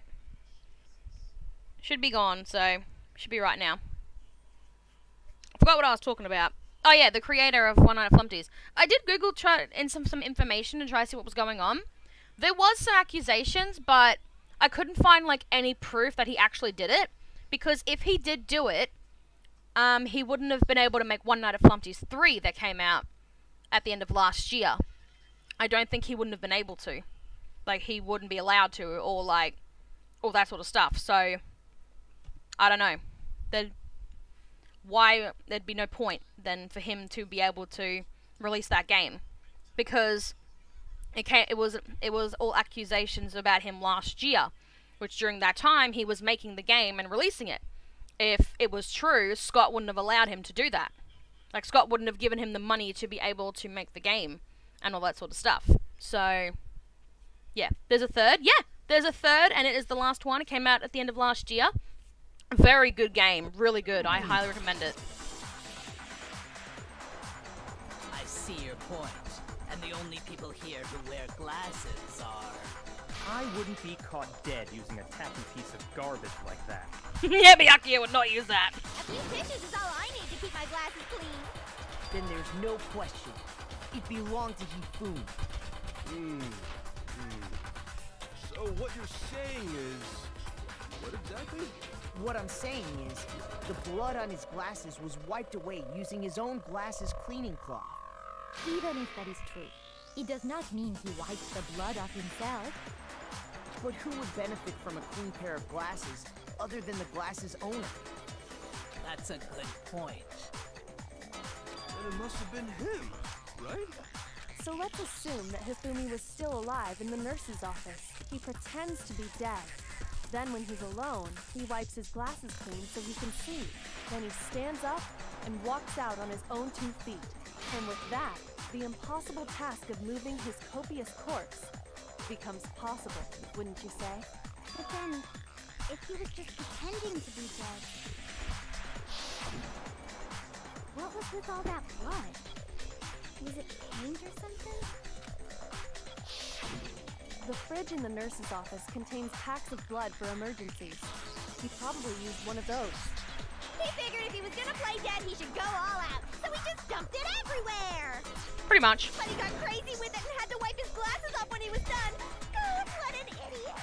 And if Hifumi was still alive at that point, the disappearance of Taka's body is easily explained. It should be perfectly obvious who must have moved Taka's corpse. His corpse, I know, right? The one who moved Taka's body was Hifumi! It could only have been Hifumi. While we were all gathered in the nurse's office, he went to the equipment room and took Taka's body. That also explains how the door to the repository got locked. Toko. Yeah, well that's her split personality, Genocide Jill. Or Genocide Jack, but The door whatever you was prefer. locked? This is her split personality. Well, after the bodies disappeared, we all went looking for them, right? So me and Sakura headed for the repository. But when we got there, the door was locked. And the repository door can only be locked from the inside. Which means, when Hina and Sakura got to the repository, someone was already inside. And it could only have been Hifumi, who just finished stashing Taka's body there. He convinced us all he was dead, and when he saw his chance, he dragged Taka's body to the I repository. just know her as Toko. That's fine. But yeah, that's her split personality as well. So, Hifumi wasn't just another victim in this case. He was one of the assailants. Yep. Yep. The big twist. He was helping. But that means he took part in the murders. I just can't believe it. If you're having trouble, would you like me to show you one more piece of evidence? Sure. There's more? Oh, absolutely. The single biggest fact pointing to his involvement has yet to be revealed. You know what I'm talking about, right, Makoto? The item he took off of Taka's lifeless body?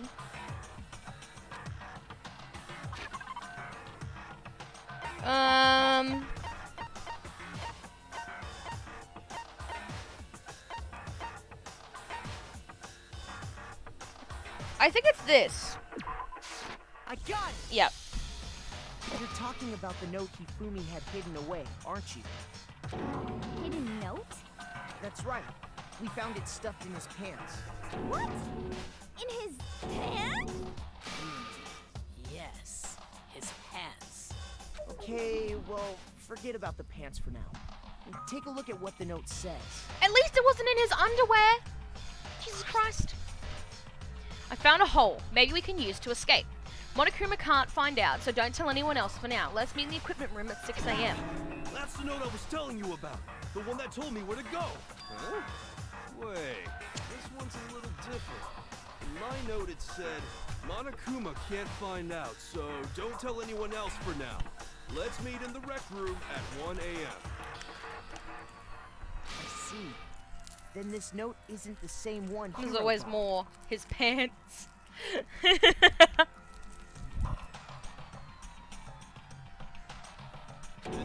not the same? Nope. In other words, the killer got in touch with another person besides Hiro. And that person could only have been...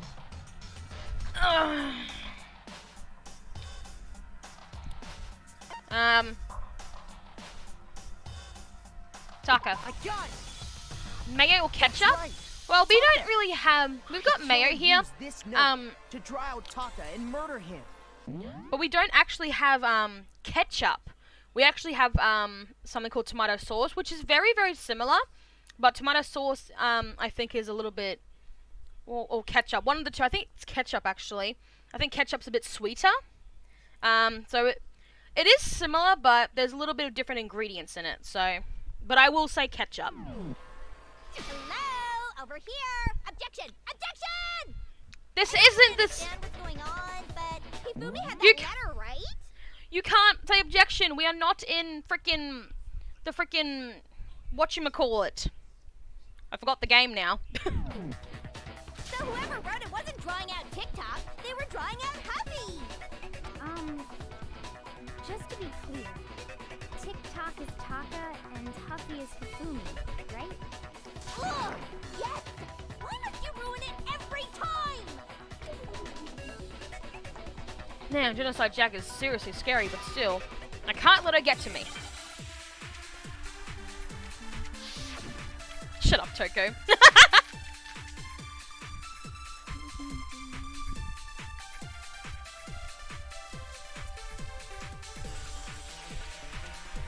Huffy had the note, right? Then the person it was intended for... Phoenix Wright, must or whatever. have been Yeah. Huffy. But remember what the note said. Hold on. What time did it say to me? 6 a.m., The time doesn't matter. Yes, it does. The note has nothing to do with TikTok. I like how it goes in TikTok. It's so funny.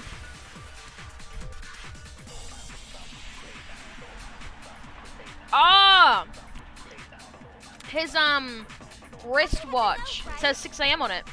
Grilled cheese and cheese The person it fries! was intended for... Oh! Orville, you're spoiling us! But remember What the note said. What time did it say to me? 6 a.m. The time doesn't matter. The note has nothing to do with TikTok. Are you sure about that? It's wrong. Time always matters. Remember, Taka's watch said 6 a.m. on it. No, there absolutely is a connection. What the hell are you talking about?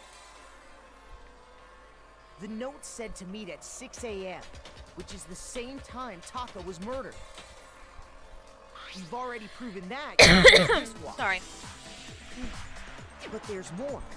Look where the note says to meet. The equipment room, right? which is where Taka was killed.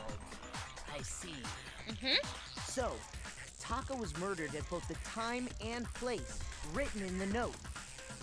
I think that should be plenty to show that this note was definitely meant for Taka. Well, when you put it like that... No further objections! I laugh Someone though. used that note to trick Taka. just the same as me. Ugh, the culprit really is a cold-blooded monster, telling people they found a way out. But if they gave the note to Taka, what was Hifumi doing with it? Stuffed down his pants, no less! God. Most likely. Hifumi stole it off Taka's corpse after he died. He stole it? Where's your proof? Go ahead, show us. Sure, I have it. You want it? Let me give it to you. What's this? I got it! When I searched Taka's body, I saw that his lifeless hand was gripping a small scrap of paper. If I'm right about this, the sheet of paper this piece came from is... I knew it! It fits perfectly with the note we found hidden on Hifumi. Then Taka's scrap and Hifumi's note. Yup, they're from the same piece of paper. Hifumi had the note meant for Taka, while Taka's corpse still grasped a small You want it? piece of Here it that is. note. Exactly. You want evidence? I got you. There's only one way to explain it. I'm the protagonist. I've got everything. Taka died clutching the note. Hifumi tried to free the note from his death grip, leaving behind only one small scrap. Been wide Did I peggle. get Num all num that num num. right? That means Hifumi knew the note was important. Exactly.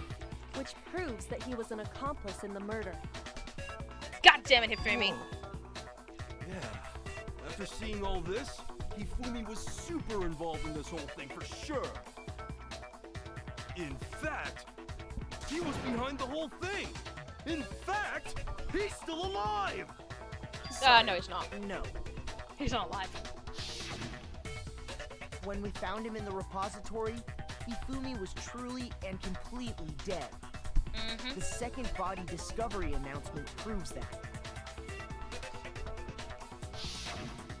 So then, who killed Hifumi?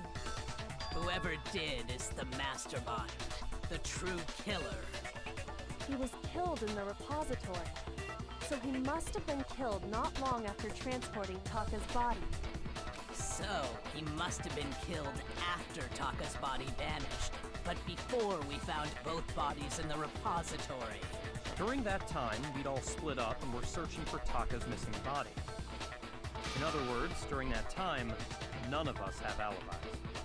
Wait, but me and Sakura were together. Stop trying to steal the spotlight, you stupid walrus! Stupid walrus. Who are you calling a walrus? Anyway, when they were killed bothers me too. But there's something that's been bothering me even more. And what might that be? The weapon they used to kill Hifumi. The weapon? Yeah, because I mean, according to the Monokuma file, the way Taka and Hifumi were killed was almost the same, with them having similar fractures and all. But Justice Hammer 3 and 4 were still laying around in the nurse's office and equipment room, right? So if Hifumi was killed in the repository, the culprit would have had to grab one of the hammers, kill Hifumi, then put the hammer back where they found it. But wouldn't that be seriously risky for him? I'm surprised. It seems there's some semblance of a brain knocking around that skull of yours after all.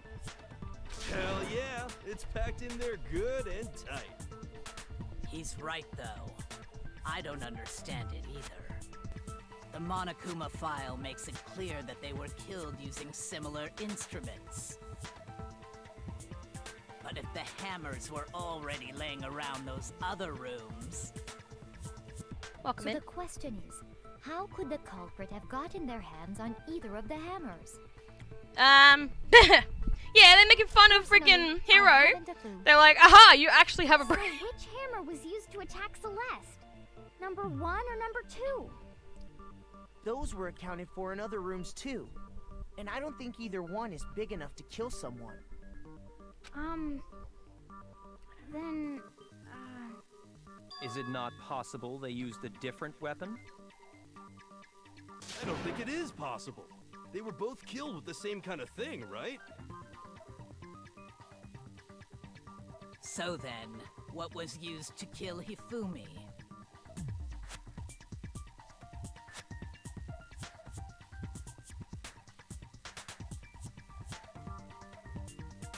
dragon!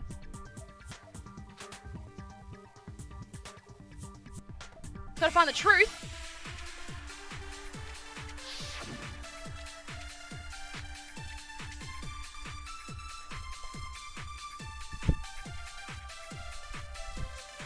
What was used to kill Hifumi? Was it Justice Hammer 3? Maybe Justice Hammer 4? Well, whatever it was, there's one thing we have to figure out. How was the culprit able to move around so freely with the weapon? How did nobody witness them carrying it? Sounds like a Justice Hammer 5 is about to make its appearance! Check out motorgear.com/hammertime for more info. Heck yeah, motorgear.com/hammertime. The murder weapon had to be one of the Justice Hammers. And, that's about it.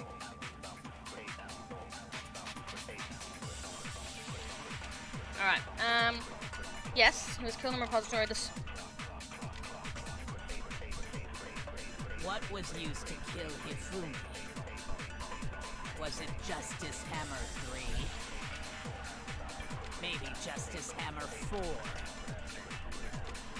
Well, whatever it was, there's one thing we have to figure Not the out. website. Yeah, let's How was Google the it, see if it's a real thing. able to move around so freely with the weapon? How did nobody witness them carrying it? Sounds like a Justice Hammer 5 is about to make its appearance! Oh my god! Check out murdergear.com/hammertime for more info. Well, one thing seems pretty clear. The murder weapon had to be one of the Justice Hammers. And, that's about it.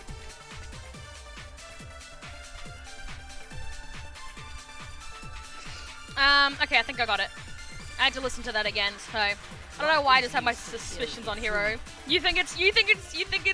Justice Hammer 3, maybe Justice Hammer. Well, whatever it You was, type it so early. there's one thing Just we have to 'cause. figure out. No evidence, Louis. Just I'm sus on him. Sounds like a Justice Hammer. Check out murdergear.com. Well, one thing's the murder weapon had... No, it's wrong. That's wrong. The murder weapon wasn't a Justice Hammer at all. No, it was something completely different. But, seriously? A different weapon? Specifically, a hammer from the repository. The killer could have easily used that to kill Hifumi. Now, all the hammers in the repository were covered in flecks of grit and debris. But for some reason, one of them had been scrubbed clean. Huh? And the reason it had been scrubbed clean was most likely because it was used to commit murder. If the hammer got covered in Hifumi's blood, of course they'd have to clean it off. I'd also like to point out that the repository has all kinds of hammers. Big ones, small ones, and even some flat mallet-like ones. I think whoever made the Justice Hammers used those as a basis for their design.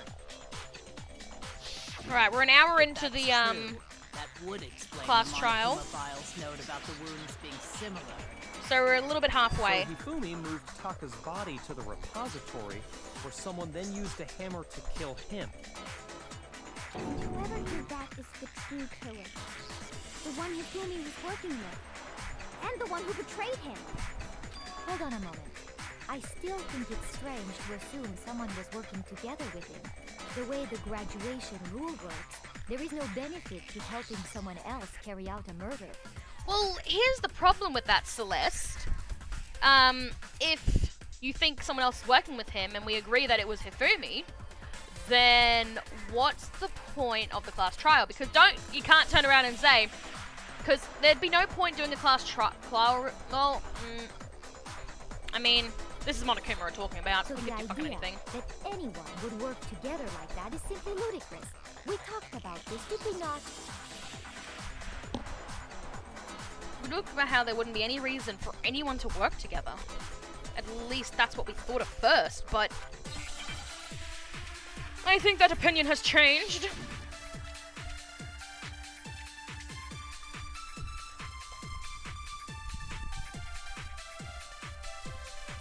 Based on the rules that have been laid out for us, even if more than one person is complicit in the murder, only the one who actually carried out the act can graduate and survive. Assuming the rule holds true, it is simply impossible that two people work together on this. That is how the rule was explained to us. But that only really applies if there's one murder, right? In this case, however, there were two murders. Yep. We really said there's no chance two people work together on this. Based on the rules that have been laid out for us, even if more than one person is complicit in the murder, only the one who actually carried out the act can graduate and survive. Assuming the rule holds true, it is simply impossible. We can't. Spotless Hammer and Impossible's not going to work. But that only really applies if there's one murder. In this case, however, Let me take this. there were two murders. And there was only one other block thing, so it has to be Celeste's word. Even if more than one, only the one who actually carried out the act, assuming the rule holds true. It is simply Oh, impossible. fucking hit just above it. That is how the But that only really applies. Are we gonna do it again? In this case, however, there were two murders. We're gonna do it again, guys. There we go. Based on the rules that even if more than one person, only the one who actually carried out, assuming the rule holds true. It is There we go. No, that's wrong. Dun, dun, dun, dun, dun, dun, dun, dun, dun, Since there were two murders, it's at least plausible that more than one person was involved. What do you mean? If there'd only been one murder, then yes, the idea of an accomplice isn't really worth Good considering. job. Naturally, if only one person can be saved per murder, an accomplice has no risk versus reward benefit. Risk versus reward benefit? I believe we The talked payoff about for working this. together. The reward that balances out the risk of taking part in a scheme. I believe this was asked about. I think Byaku was actually the one that asked, like, oh, what would happen if there was an accomplice? I believe Monokuma said only the true mastermind, or like the person that actually did the murder, is gonna be in trouble. So There's no point in being someone's accomplice if there's no benefit to you. However, if there were some potential mutual reward for the risk, then cooperation becomes possible. You're saying that two people could act as each other's accomplices to commit two separate murders. I think that's what the true killer told Hifumi. They would each have an accomplice for their crime. And based on the case's events, Hifumi would have been the first one to act, murdering Taka. They made him carry out the first murder so he couldn't back out of helping them later on. So in this case, there wasn't one single person committing multiple murders. Instead, each person killed someone, creating two separate incidents. And it only looked like one person because that's how the true killer designed it to look. A single suspicious individual, a similar weapon used in each crime, disappearing bodies. By creating one seamless set of circumstances, they made it look like one person was behind it all. how smart is The that? mastermind picked their target and managed to convince him to go along with their plan. And then, to avoid the no accomplices rule, they simply killed their accomplice. Which, if true, means that betraying Hifumi was part of the plan from the very beginning. That's just awful. How could anyone be so cruel? You think so? I can't help but admire its cunning. Still, their choice of accomplice seems odd. The effort made to convince us the two murders were the same. That was the main characteristic this time. Big brain time. Yeah! Kyoko must have noticed that fact from the very beginning, which is why she said not to look at this as a series of connected events, but entirely separate incidents. Kyoko really is amazing. Although, when you think about it, she's almost too amazing. Like, it's almost unnatural how good she is I at this. understand how an accomplice could be involved. But then, who was the one pulling Hifumi's strings? That's problem numero uno right now. The true killer manipulated Hifumi to carry out a number of actions, and in the end, murdered him. In the debates up till now, the way the case has unfolded when you consider all that, there's really only one person who seems to fit. You want to know who it is? Do you really want to know who it is? Are you ready for the twist? This is going to be very, very interesting for a reaction. The person that was responsible for this entire act was none other than Celeste herself. Here's my answer. It was Celeste. Ah, so I'm the suspicious individual now, am I? I really do hate this kind of joke. A joke? I wonder. So what you are saying, then, is that I specifically chose to work together with Hifumi. The idea that I would choose to spend any amount of time interacting with him, that I would go within 10 feet of that shit-brain-fat, lazy, worthless, goddamn idiot! Pardon-moi. Oh wow. Yeah, it's Celeste. Don't worry. When I first found out, I was like, are you kidding me? Just to be clear, there is evidence to support it. Is that so? It is. Throughout the investigation, there was certain behavior that was common only to the two of you. Considering what we've learned so far, it only further proves that the two of you were working together. What is it that only Hifumi and Celeste had in common?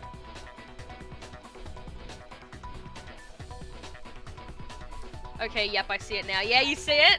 With everything we talked about, it's pretty obvious, The isn't behavior it? they had in common has to do with the suspicious individual in the suit, doesn't it? The only ones who ever actually saw Robo-Justice firsthand were Celeste and Hifumi. Shush. The adults are talking now. Bitch! Excuse me? Byakuya just told me that the adults are talking. Bitch, I could be older than you. You don't know how old I am. You don't know how, yeah, exactly, you don't know how old I am. Makoto could be older than you. You don't know me. Bitch! Actually, I think Byakuya actually is older, but I don't know. Sorry. You don't know me. I think Makoto's like I love. Wait. 16, 17, and I think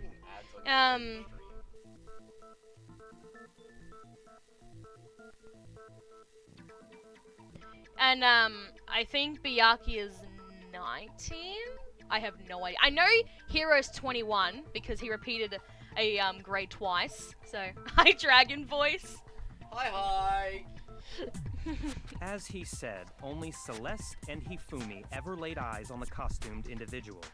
If we accept that Hifumi was one of the culprits, we can't help but suspect what Celeste has said as well.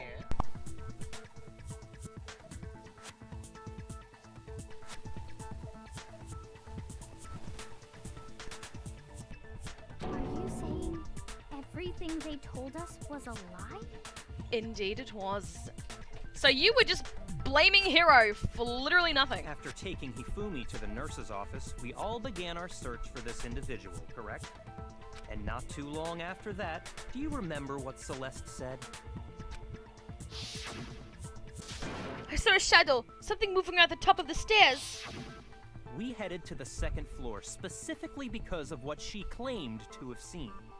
Next, to draw us all to the physics lab up on the third floor, She let out a blood-curdling scream. Well, and when we'd all come wasn't to really see what was blood-curdling. wrong, what was it she said? the blood-curdling stream that Celeste made was really, really fake. She was like, ah! That's literally what it was. So dumb.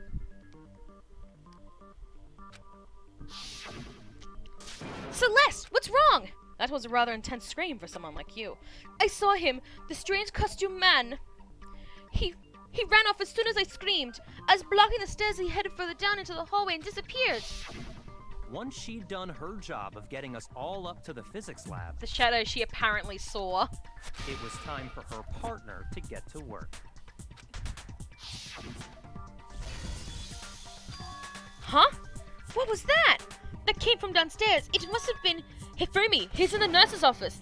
This is bad. Come on, we have to go back.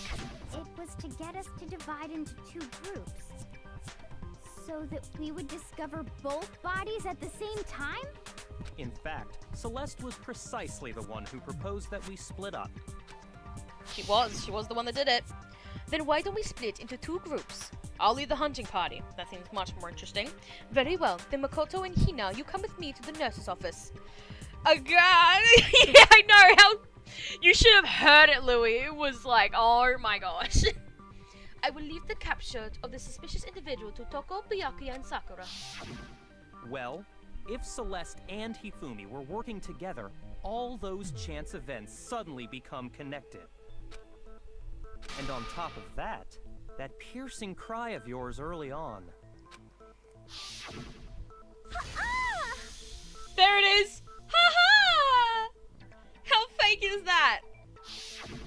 That was to signal Hifumi, wasn't it? It was your way of telling him, we're on the 3rd floor, everything's going according to plan. Why else would you let out a scream that could have carried across the sea? I just realized another strange thing. When we found Hifumi in the nurse's office, who we now know was only pretending to be dead. I know, right? I certainly was not I did not imagine that Hifumi would be murdered. Celeste, you were the first one to say he'd been murdered. You wanted to make sure we wouldn't have any doubt in our minds. I don't believe it. Everything. The whole thing was one big act. Hina, you were with Celeste when Hifumi's body disappeared, right? Yeah. I was feeling kind of sick, so Celeste took me to the bathroom.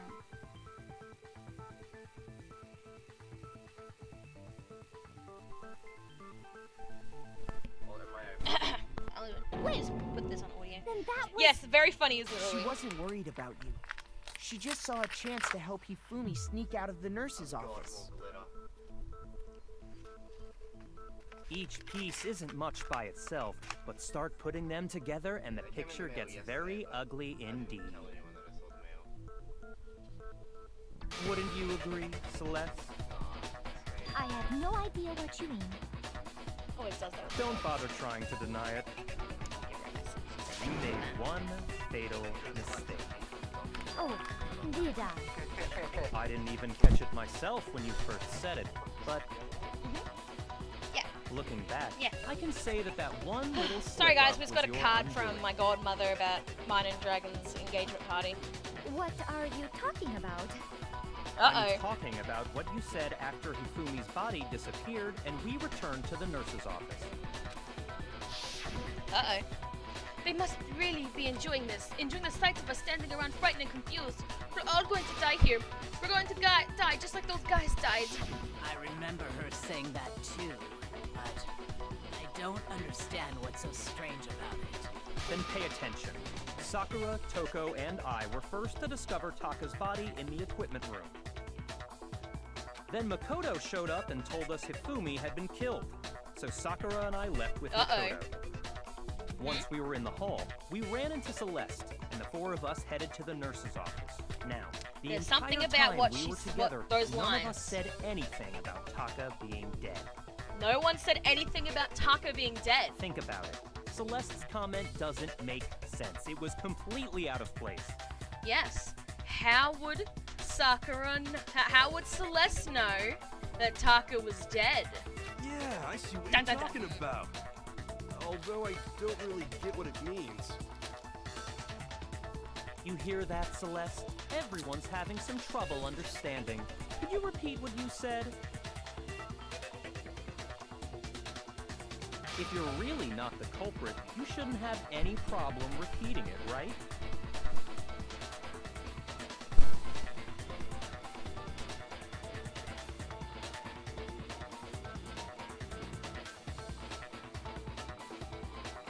What is really wrong with you? Louis, you seem very interested in this, aren't you?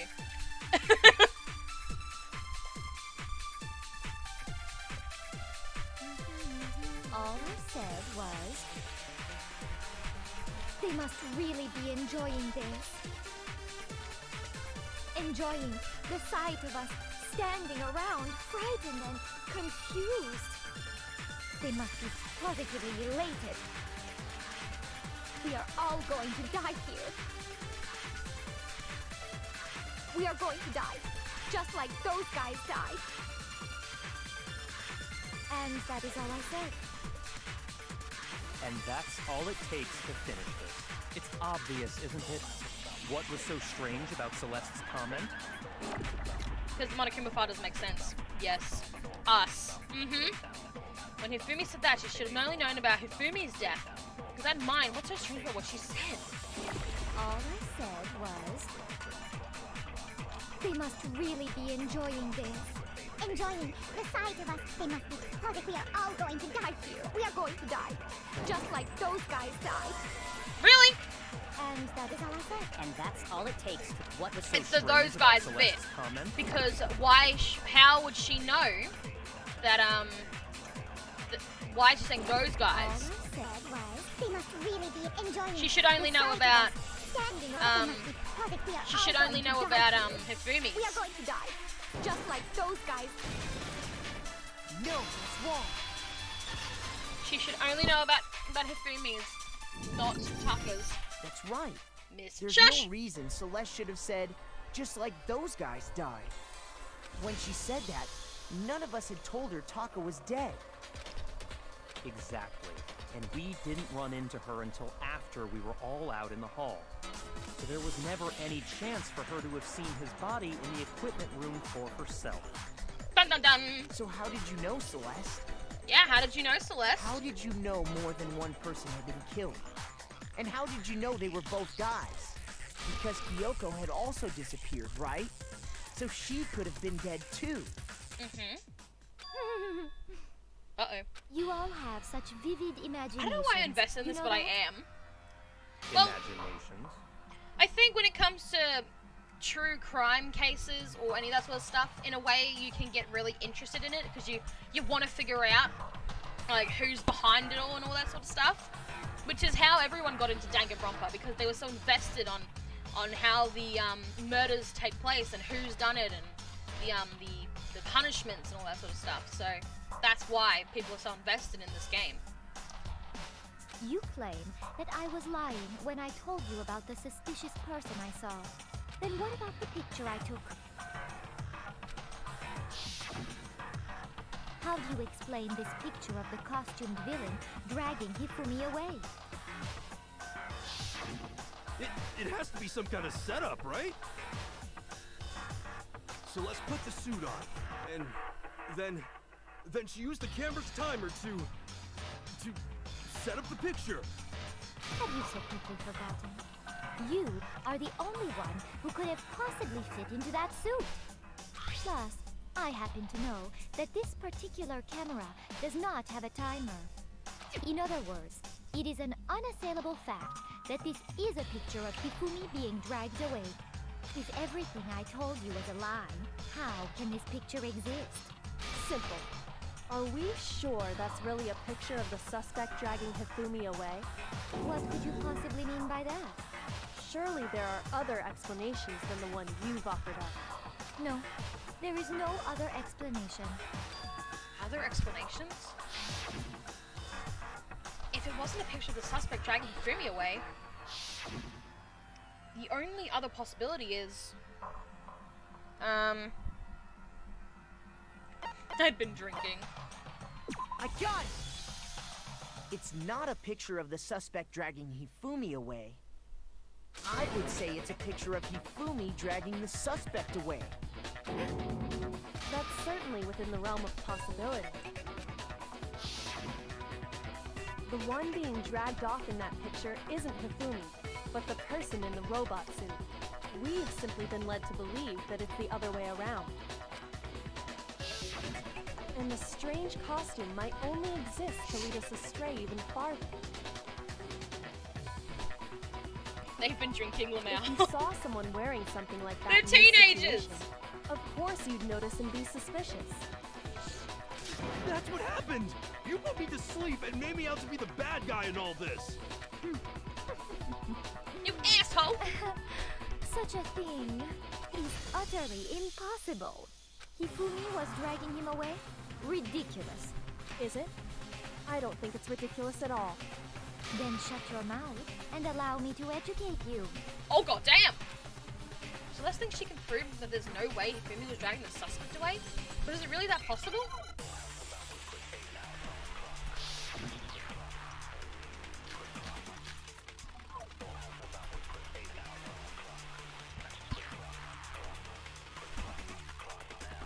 You dressed me up in that suit after I passed out.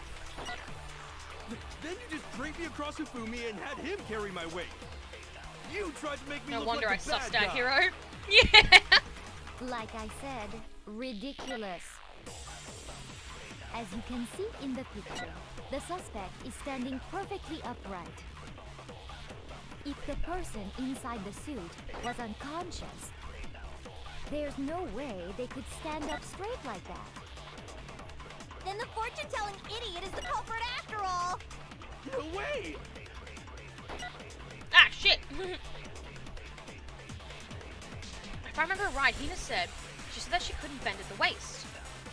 You dressed me up in that suit after I passed out. Then you just dragged me across Hifumi and had him carry my weight. You tried to make me look like a bad guy. Like I said, as you can see in the picture, If the person inside the suit was up, there's no way. You are wrong! No, it's wrong. Remember about the suit. No. Even if the person inside the suit were It's not unconscious, you, Hero, don't they worry. could still stand up like that. Because that Robo-Justice suit had a certain characteristic. You totally can't bend at the waist. Seems like a pretty obvious oversight. that's right. They totally made a mistake when they made it, so it couldn't bend at the waist. I'm not so sure that was a mistake. I think the suit was designed from the beginning to be used the way it was. Celeste and Hifumi took the suit they'd specially designed and stuffed Hiro into it. That's how they were able to fake that whole thing. The point of it all was to make us believe whoever was in the suit was to blame. Oh, look at her face! Well then, I suppose this is checkmate. Yeah, checkmate, bitch! Checkmate? Oh, remember, Celeste is known for gambling, so she would know about checkmate.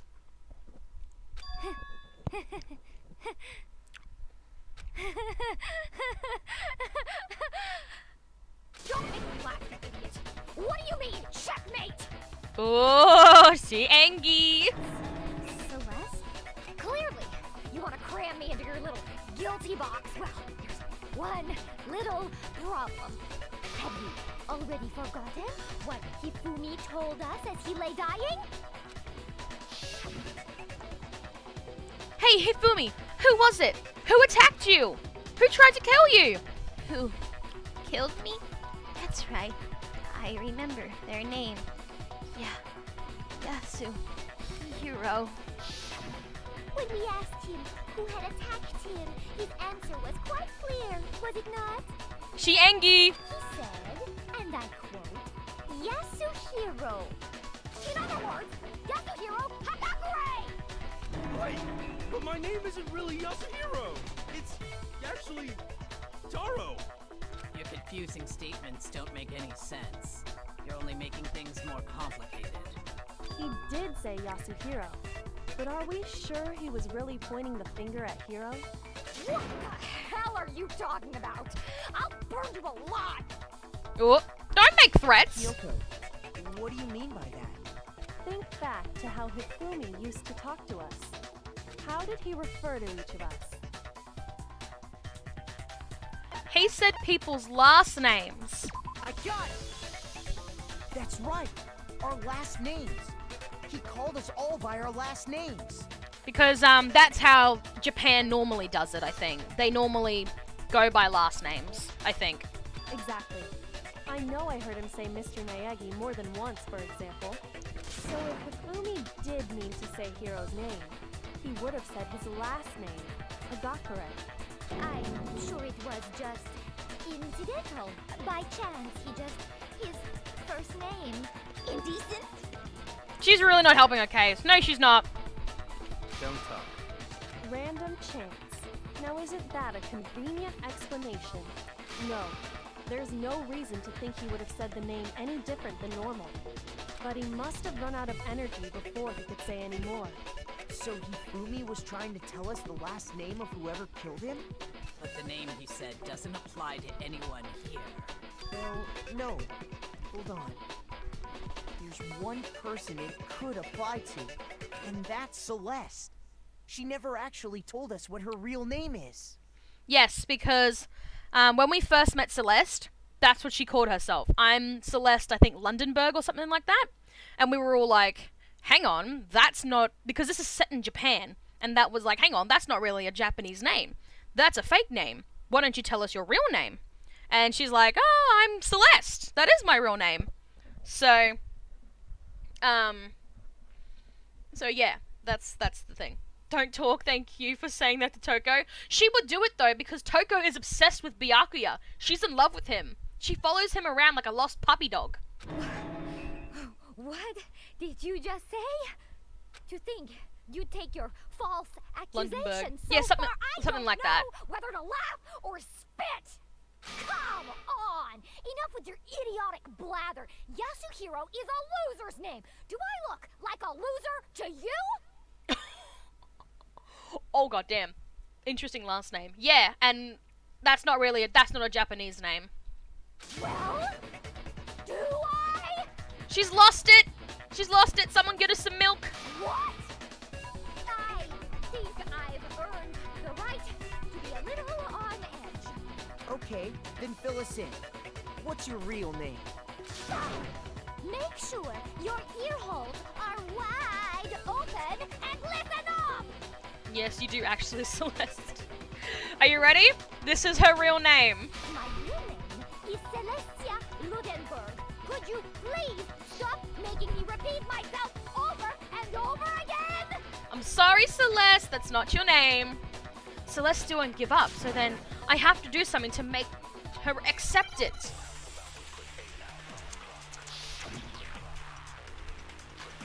And you know what it's gonna be? It's gonna be the e-handbook. The e-handbook will be the answer because it will say her real name. Hifumi was trying to tell us something. Lindenberg. He wanted us to know the killer's last name, Yasuhiro. But there's one person here who might have that last. It would have to be you, Celeste. You haven't told anyone what your real name is. How many times do I have to tell you? My name is... Celestia Ludenberg, god damn it! How long do you plan to go on pretending? I love it when Master yells at people. Oh yeah. Toko calls Byakuya Master. And since you have no way to contradict me... No, it's wrong. I do have a way to contradict you. Give me your e-handbook, bitch. That's it. The handbook. What? Anytime you turn your handbook on, it shows the owner's name when it boots up, right? Monokuma told us all about it before. This handbook is absolutely vital to be healthy school life, so don't lose it. When you start up, it will display your name. Always make sure you have the right one. Now, this is not your everyday notebook. It has so many more uses than that. So all we have to do is check her handbook, and that'll clear up everything. That's how we can find out Celeste's real name. That's an invasion of privacy. I refuse to cooperate. Celeste, Come on. can you please just tell us what really happened? Please, just tell us. Even when I'm put in check, it's just my nature not to give up. Because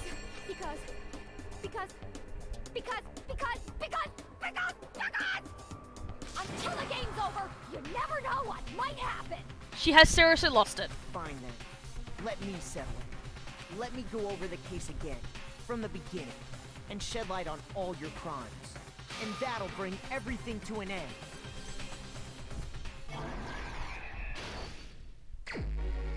Here we go. Alright, what's this bit? In this case, how did the killer recruit their accomplice? What, was it seduction? You wanna know, the way it was done There's a shake hand. Alright, next bit. What time do the killers call their victims to the rec room?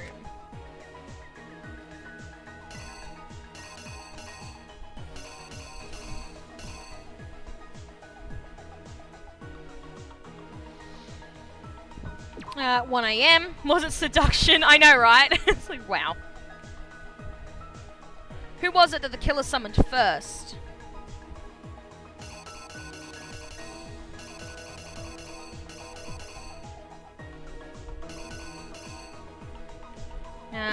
Was this guy?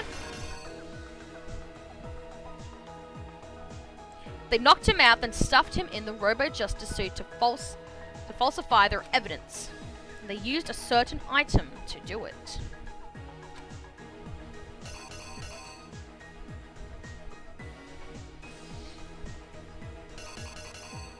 The camera. Rip Taka, though. Poor Taka. Okay. What time was Taka supposed to head to the equipment room? I believe this one.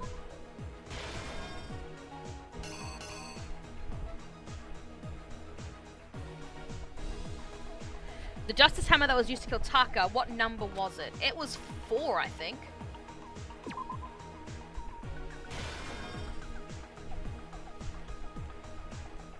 In the library, Hifumi used something to fake the existence of a shadowy criminal. I believe that was... poor Taka, he didn't deserve this. He didn't! We already know he was very heartbroken after his best friend's death. He was already heartbroken enough. And then he proceeds to get killed. Look at Hifumi here. Which Justice Hammer was in the nurse's office when Hifumi was pretending to be dead? Alright, almost there. Hifumi used something to move Taka's body.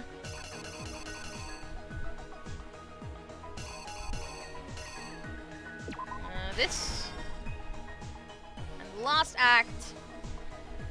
The weapon the killer used to murder Hifumi, what was it?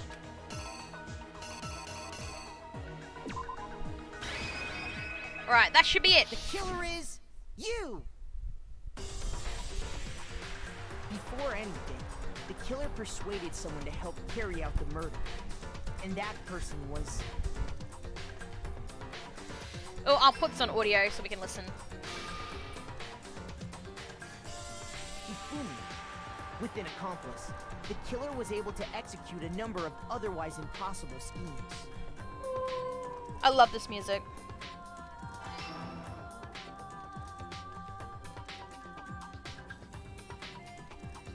First, they convinced someone to meet them in the rec room last night at 1 in the morning.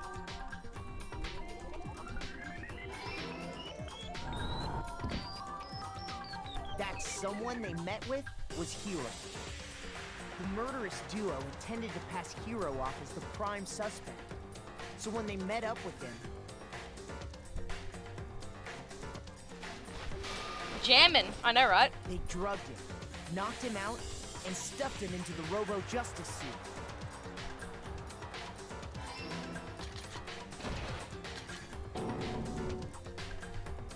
Next, Hifumi positioned himself to make it look like Robo-Justice was attacking him.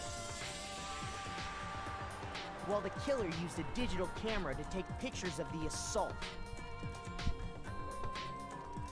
They did all this just to create evidence that would put the suspicion on Hiro. When they were done with him, they shoved him, still unconscious, into the pool room locker.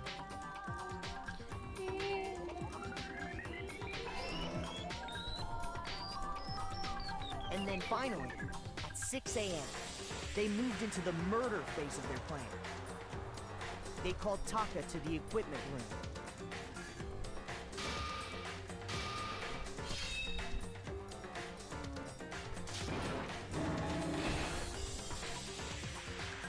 And That's where Hifumi killed him, making it the scene of the first murder. The murder weapon was Justice Hammer 4, which was left there in the equipment room. The reason I Hammer sussed out number Hero 4 without was knowing used all this. was to create I know, confusion right? about the order of You the were pretty crime. good. That is a good assumption. I don't blame you for guessing him. So, next they falsified 2 more assault incidents. For these attacks, the killers pretended to be the victims to solidify Robo Justice as the suspect. Look, I don't blame you for thinking it was Hero. The first fake incident was the attack in the rec room. There, the killers wanted us to see Justice Hammer 1 and the Robo Justice pictures they'd taken. They wanted to make sure we bought the surprise attack story. The second fake incident was the attack in the library. We've already done a This final time, battle, which was they way planted earlier Justice Hammer 2, on, so we don't and need to they do another injured one, thank Hifumi God. to sell us that story. With these 2 incidents, the killers were able to create a certain preconception in our minds. That the suspect was increasing the size of the hammers and attacking people in order as they did. We fell right into their trap and started looking for the suspect based on that. But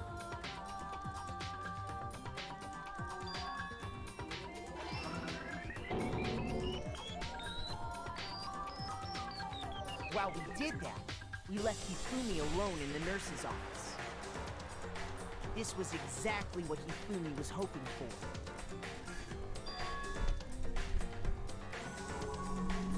He took a blood packet from the refrigerator and Justice Hammer 3 So majestic. and turned the room into a crime scene in which he himself had apparently been brutally murdered.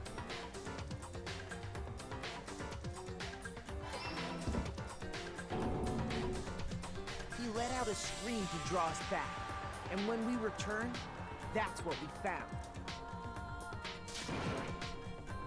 Meanwhile, the other group that had been out searching found Taka's body at the same time. So when we heard the body discovery announcement, we naturally assumed it was for Hifumi. It's okay, Taka, you can reunite with Mondo in heaven. We left the nurse's office, and Hifumi once again took advantage of the situation. He simply got up and made his escape.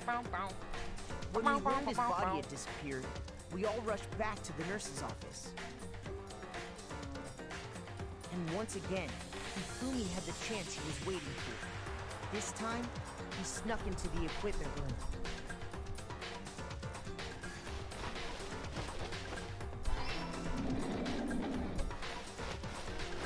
He wrapped Taka's body in a tarp and used the dolly to move it all the way down to the repository.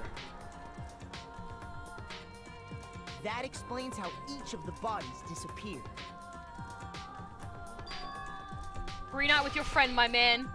But Yeah. even Hifumi didn't know what the true killer had in mind for their final act. Yeah, they were like really close. Like they called each other bros. So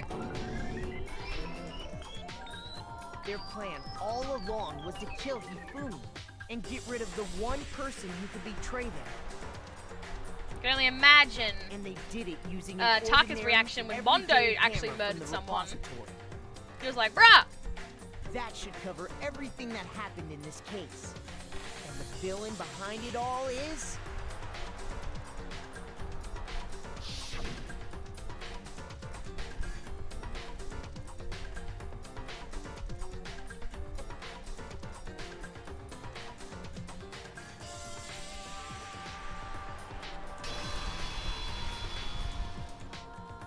Celeste. Sorry, you lose. Dun dun. She did a very, very good job at trying to accuse someone else. I lost? When was the last time I was forced to utter such words? They hang heavy around my neck. Now remember the Can you admit motive. it? You're the killer? Remember the motive for this was money. Listen to you, trying to take charge. As if You you're my lose. private instructor. Yeah, bitch. I, Celestia Ludenberg. Actually, No. Taiko Yasuhiro is fine. There it is. That's her name. Taiko Yasuhiro. There you go. So, you finally accepted it. As Yasha would say, you lost the game. I'm the kind of person, once I've lost, I don't like things to drag on. There you go. And the accent was just an act as well. She's lost it now. Interesting. But I'm still gonna give her the accent that she put on the act for because it suits her.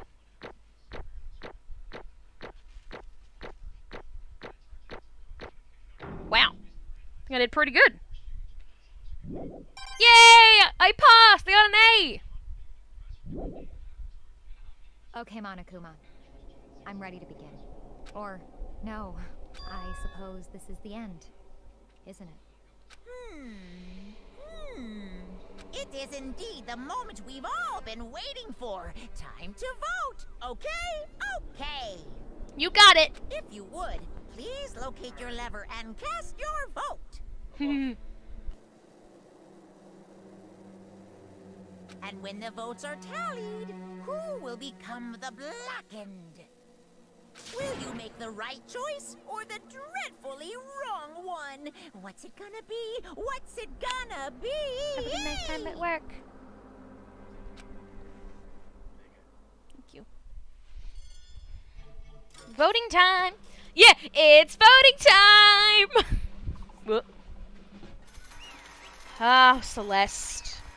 Celeste. I still call her Celeste. I like her fake name more.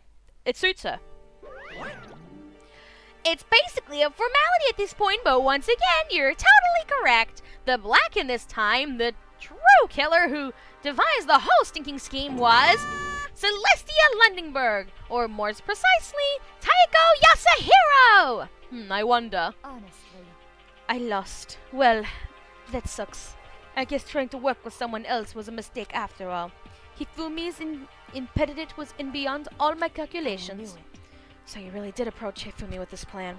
But how'd you get him to agree? I can't imagine he would have happily agreed to commit murder. Have you played Celeste the game? I haven't, but I have heard it's really good. I'm sure she relied on her specialty, lying. My specialty? Don't make me laugh. I didn't have to lie to get him to agree. So then, Then did you use, I knew you'd figure it out, Kyoko. You're absolutely right. To get Hifumi to act as my accomplice, I used her. For everyone who's still left, I'll avoid mentioning it by name, but it was the one thing Hifumi and Taka were both super into. Does she mean she talking about alter ego? Say what? So, to catch you up, there was a computer that Fujisaki made, which was the tech person that which was a guy that dressed as a girl. He made an alter ego, and at the time, Hifumi was like in love. And the reason Taka wanted it is because Fujisaki was able to act as if it was Mondo, and helped Mondo through his depression of losing his friend. So that's why Taka wanted it. So they were fighting over it. What? What are you talking about? just a second. Don't interrupt. We're in the middle of a very important conversation here. I'm totally out of the loop as usual. How In sad. other words, And you're the one that stole it. Indeed. That's right. I see. And you used it to drag Hifumi into the plan you'd come up with. Right again. Last night after we had our meeting about how it disappeared, I paid Hifumi a little visit. What are you doing here? Actually, I was hoping I could talk to you, alone. It is about what was stolen. I know who did it. Are you okay It with was this? Taka. He stole it. What? So And I then, have proof. Would you like to see it? As it turned out, I'd found a use for the digital camera. I'd taken you-know-what to Taka's room earlier and took pictures of it there. I deleted the picture as soon as I'd shown it to Hifumi, of course. Damnation! Grr, so it was him. But how did he do it? He was supposed to yell if either of us got close to her. You are correct, which is why Taka forced me to steal it. What? as for me, Please forgive me. He threatened me. He did? As for me, He came to my room last night unannounced, and then it's even hard for me to even say. He abused me. So legit, Celeste. This is why I disliked Celeste. She lied to Hifumi, saying that Taka abused her. I don't know what sort of abuse she's mentioning, rape, sexual assault, or actually hitting her, whatever it was. She lied, making Taka a bad person. What? And I was like, that's disgusting. I hate people that are like that. What? And he took pictures. He said if I do not do as he asked, he would show them to everyone. And that too. I was like, fuck you, Celeste. How dare you? So I had no choice. That's a crime, an absolute crime. I knew he'd gone a little crazy, but I never imagined he would go that far. Or Takeo. Yes, Takeo, but I like the name Celeste more. It was amazing how completely he brought it. I can't express how enjoyable that was. Disgusting. I'm about to say something I've never even said before in my life. I'm going to kill him. I'm going to fucking kill him. Wait, please, if you go now, you will be playing right into his hands. Huh? Actually, Taka is planning to use her to escape. He has made you his target. Escape? You don't mean. Taka is going to try to kill you. I do too. Yeah, Celeste is a way better name. What? Yeah, I hate the fact that she lied to Hifumi, basically saying that Taka raped her. Like, disgusting. I hate people that are like that, and I hate people that think, oh, well, that was an enjoyable lie. He fell right into it. It's like, disgusting.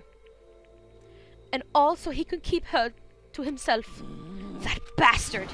Bastard, bastard, bastard, bastard! honestly, Can we allow him to continue with these barbaric acts? Absolutely not. How could I? I have to save her! Save her! actually, Then would you like to join with me? It just so happens I've come up with a plan. I have devised a way to reclaim what he has stolen and escape this dreadful school. Taka, Takeo. I know, right? Fucking weird. Just weird-ass names. And with that, it is complete. Huh? What are you talking about? Oh, nothing. Hifumi agreed without a second thought. The effect that item had on him was remarkable. The power of love. Even a love as twisted as that can still drive people mad, it would seem. You disgust me. I see. I have another question for you. Was that strange costume Hifumi's creation? Yeah, it was a real pain in the butt too. All I asked him to do was make something to hide the face and general body size. I had no idea he'd make something like that, but it was my fault for picking him in the first place. Super Hifumi! Heck yeah! But So, why'd you decide to make me the suspect? Because you're stupid? That's it! let's see. And in that regard, I made the right choice. I'm so glad your stupidity surpassed my every expectation. Life must have been tough on your parents, though. I feel like I could cry. Wow! But when you were explaining your plan to Hifumi, how did you explain that part about him playing dead? What she's asking is, what was Hifumi supposed to do after that, assuming you'd actually let him live? Are you okay with That's simple. After he did his part and pretended to be dead, once someone showed up, I told him to say he'd been seriously wounded. He was on the verge of death, but just barely held on. And he really believed that? Well, of course, that wasn't all there was to it. As I explained to Fumi, the plan was, while you were all questioning him about what had happened to him, I was going to murder someone else. At that point, Hifumi would have been an alibi, so nobody could doubt him. I told him that, and he believed it. It all seems very straightforward, stereotypical. I just matched the lie to the level of opponent. In fact, Hifumi ate it up. He believed the lie wholeheartedly, and right up until the moment of his death. So in the end, So you had planned to kill him all along. But of course, there would have been no point to my plan if the one who pretended to be dead did not end up himself. What the heck? How can human life mean so little to you? well, That's a non-issue. I simply did everything in my power to win. don't be mean. Now you sound like I Byakuya. wonder about No, he deserves his pleasure from the thrill of the hunt. In that aspect, we are nothing alike. Why? Then, what made you take things this far? Was it really? Just for money? Are you talking about the $10 million Monokuma offered us? That is a lot of money, it's true. But that's not all there is to it. From the moment our new life here began, my only thought has been escape. But all along, you've been saying how we have to accept living here. You little... Obviously, that was a lie. Skill issue. Yeah. Hey! I couldn't take it. I hated it from day one. More than anyone else in here. You little... I wanted to get out here every day was fresh torture. And you wanna know why, huh? It's fine. Because I had a dream. And accepting a life here would have meant nothing less than giving up on my dream Honestly. forever. And there was no way that I could ever do that. In an underground world of gambling, I risked my life to make a metaphorical As killing. for me, And it was all for that dream. And what was this dream of isn't it yours? wonderful? To live in a European castle. A castle? And to gather handsome men from all over the world to serve as my butlers slash bodyguards. I was going to make them dress up like vampires and satisfy my every need. Once I obtained that, I would have created a perfectly aesthetic world of This is decadence. fine. Living the rest of my life there was my only dream, my only goal. That's what life is all about. Yeah, she's crazy. Combined with my own winnings, Monokuma's $10 million would have made that dream a reality. I got right to the edge, There but is nothing to be done. unfortunately, my dream has been scattered to the wind. Oh my god. Yep. Still, I don't have any regrets. I pursued my dream to the very end, so why would I? Just the worst. You sound so passionate, but you were really able to kill your own friends for it? Are you asking me to feel guilty? That's a pointless endeavor. I think nothing of sacrificing others for my own ends. I feel Do nothing. you understand? That's all there is to me. That's what makes me complete. Isn't it terrifying how different our values are? There's simply no room for understanding. this? That photo is why I said, oh my god. Yeah, I know. That's what we should be saying. And plus, how can you be so calm? Don't you realize you're about to die? Why aren't you scared? My abilities to lie is unraveled, and I take pride in that. It's not just other people. I could even fool my own emotions. The conscious deceives the unconsciousness. That's why you're not Yes, scared. indeed. That's right, I don't fear death.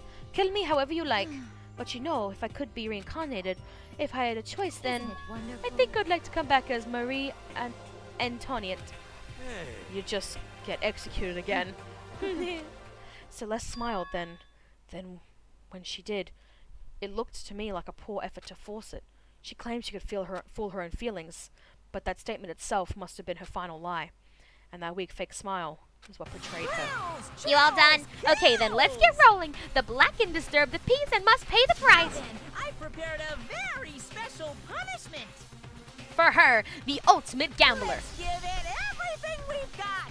It's punishment time! Are you ready, Louis, to see what he's going to do to execute her? I guess I'll let Very Kyoko fun. hold on to this. I guess I'll let Kyoko hold on to this. What? This is... Will it really Will it- give you the hope you're looking for? I can't say I ever saw it that way. Which is why... Actually, it's not important. Well then, take care, everyone. Perhaps we'll meet again. In another life. Here we go. Yes. Here we go.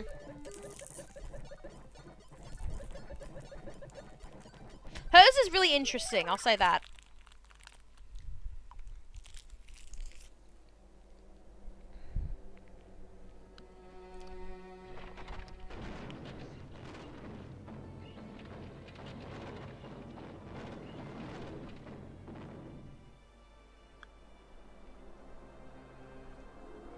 Burning of Vasila's witch.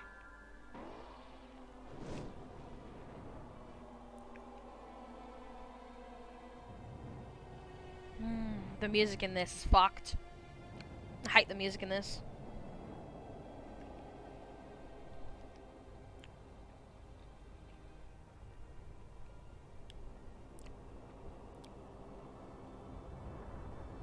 I didn't like that zoom in at all.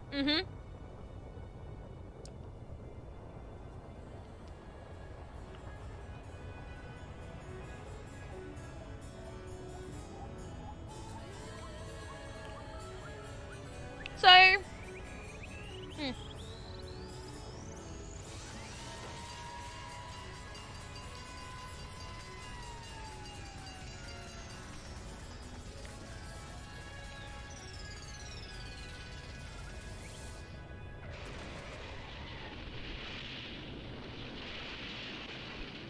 yeah, she didn't die by burning. She died by getting hit by a truck.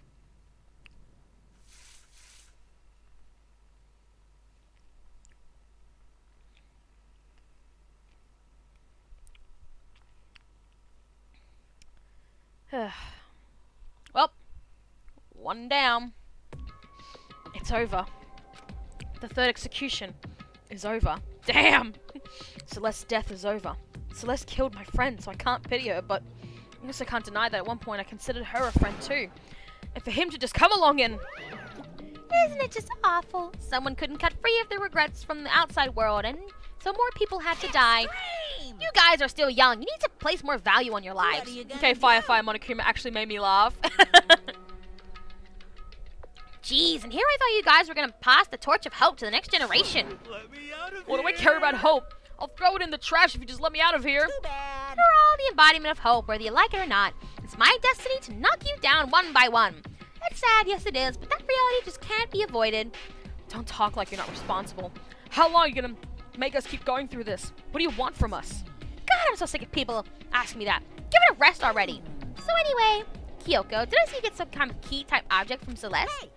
So what's the deal with that? What? Huh? What's the matter? So then, I'll answer your question if you answer mine. What did you do?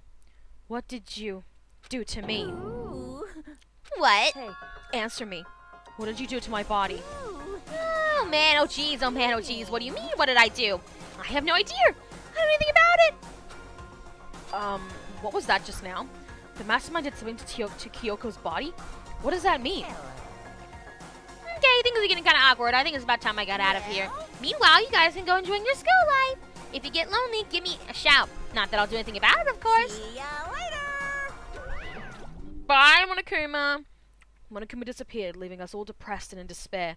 Although it wasn't all despair, there was one small hope. Hey Kyoko, Monokuma already mentioned it, but what's that silly that Celeste so give you? Most likely, it's the key to one of the dressing room lockers. Wait, then that means... Celeste probably hid it in there. Hey, I suppose sometimes it's easiest to miss what's right beneath your nose. Well then, we'd better go check. Well, Rip's the smart girl. indeed. Good idea. Rip the smart girl. Yes, very interesting about that question. We left the oh, never mind. No, she's no. I won't go into detail now, but Kyoko is a very important part later on.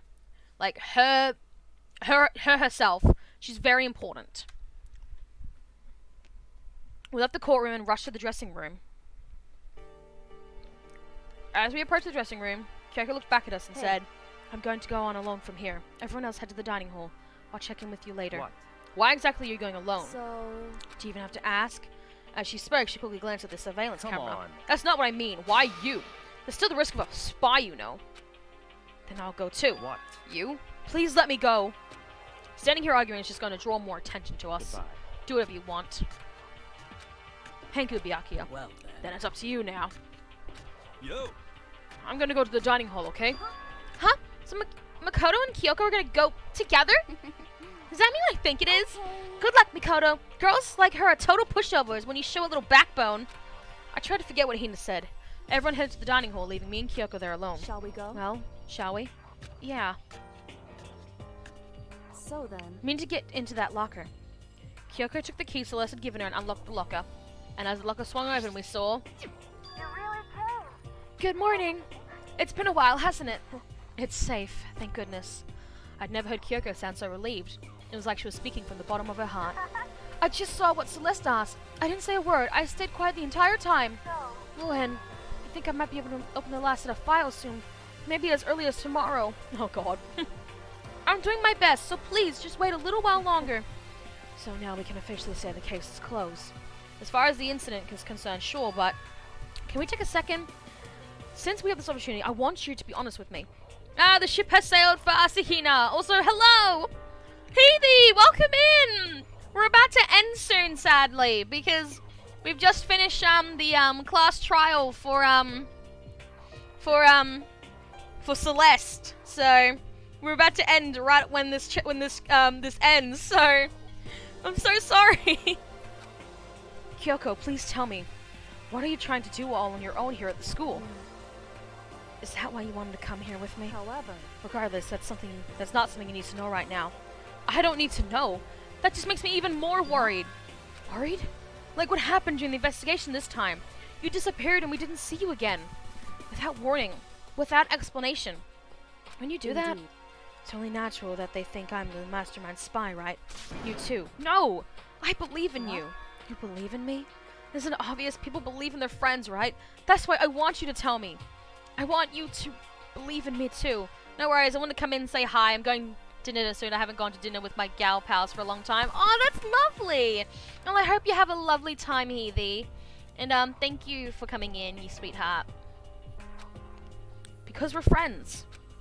I understand. It's true. Then maybe I can believe in you just a little bit more. Then That's fine. fine, I'll tell you. I'll tell you why I've been disappearing and where I've been going. You see, what I heard from Kyoko then was, well, frankly, it kind of blew my mind.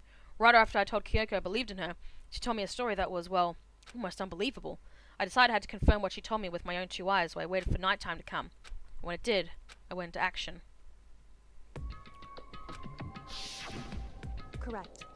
The boys' bathroom on the 2nd floor doesn't have a surveillance camera or monitor in it, and the storage closet there, way in the back. She said it was way in the back of the boys' bathroom storage closet, but could Kyoko really be right about this? Dun dun dun! It's just a normal storage closet as far as I can tell. The secret Kyoko told me about, could it really be hidden here? She said it was way in the back of the storage closet. But I mean, seriously? Without thinking, I placed my hand in the back of the storage closet, and suddenly, as if I was being yanked in. At the same time as I heard that sound, I fell through the wall. I had no idea what was going on. I'd fallen through the back of the storage closet. Huh? It turned out, the back wall was like a revolving door, and I'd made my way to the other side, just like Kyoko had said. Correct. In the boys' bathroom on the 2nd floor, there's a storage closet. In the back of that closet, there's a secret room. So this is the secret room. What's in here? There's a bunch of files and what look like volume and volumes of yearbooks. And they're all covered in dust. Looking at everything, one file at the edge of the bookshelf caught my eye. Hope's Peak Academy Student Registry? This is the only thing in here not covered in dust. Has someone been looking at it recently? I slipped the file into my hand. Before I had the chance to take a look at it, a slip of paper fell out of the file and I turned my attention to it. What's this? You must not leave? That's kind of weird. I couldn't understand if it said, like, I can't leave, but you must not leave? What is this? My head feels funny. The strange sensation. It's like deja vu. Those words. You must not leave. I've seen them somewhere before, but I can't quite remember. What do I know? What don't I know? Uh-oh!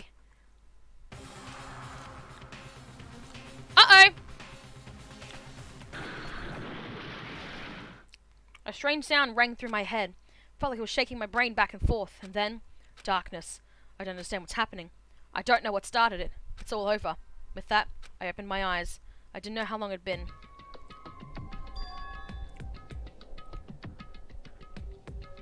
Ugh. Ow. Apparently something hit me and I lost consciousness. That's all I understood. The dull throbbing pain in my head proved that much at least. No! Everything's gone! An empty bookshelf. Oh. Yeah, Louie! Don't worry, Makoto's not dead. Gone. It's all gone. The yearbooks, the student registry, and even the note that had fallen on the floor. It's all gone. What does this mean? My brain refused to do any more work. The insistent pain in my head began to spread across the rest of my body. For now, I should go back to my room, get some rest. My body was heavy with pain, my mind heavy with thought. I dragged myself back towards my room. Somehow I made it back to the 1st floor of the school. I assumed as much. The further I walked, the more I felt. Things are getting blurry. I can't see in front of me. I couldn't stop myself from collapsing right there, and after that... As if from a vast distance, I heard a sound. The rest of the game is in the afterlife? Dun dun dun! It was faint, but undeniable. That sound. It's coming from the gym? Oh, Louie, watch this! Watch this! As I desperately hauled my shaky frame up toward the gym, the sound got stronger and stronger. What's going on? Can't be nothing. Here in the gym?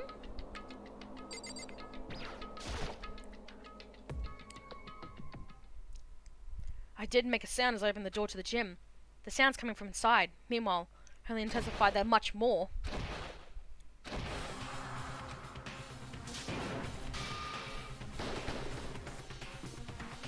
Panties! Before me, there rages a battle beyond anything humanly possible. No one's side's not human, that's for sure, but regardless, I couldn't stop staring.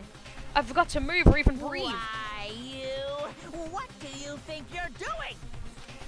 I asked you a question. What's the meaning of this? How dare you defy me? This wasn't part of the deal! The deal? I've made a decision. I will no longer retreat, no longer compromise, no longer regret. I've made my decision. I'm going to resist you. Okay.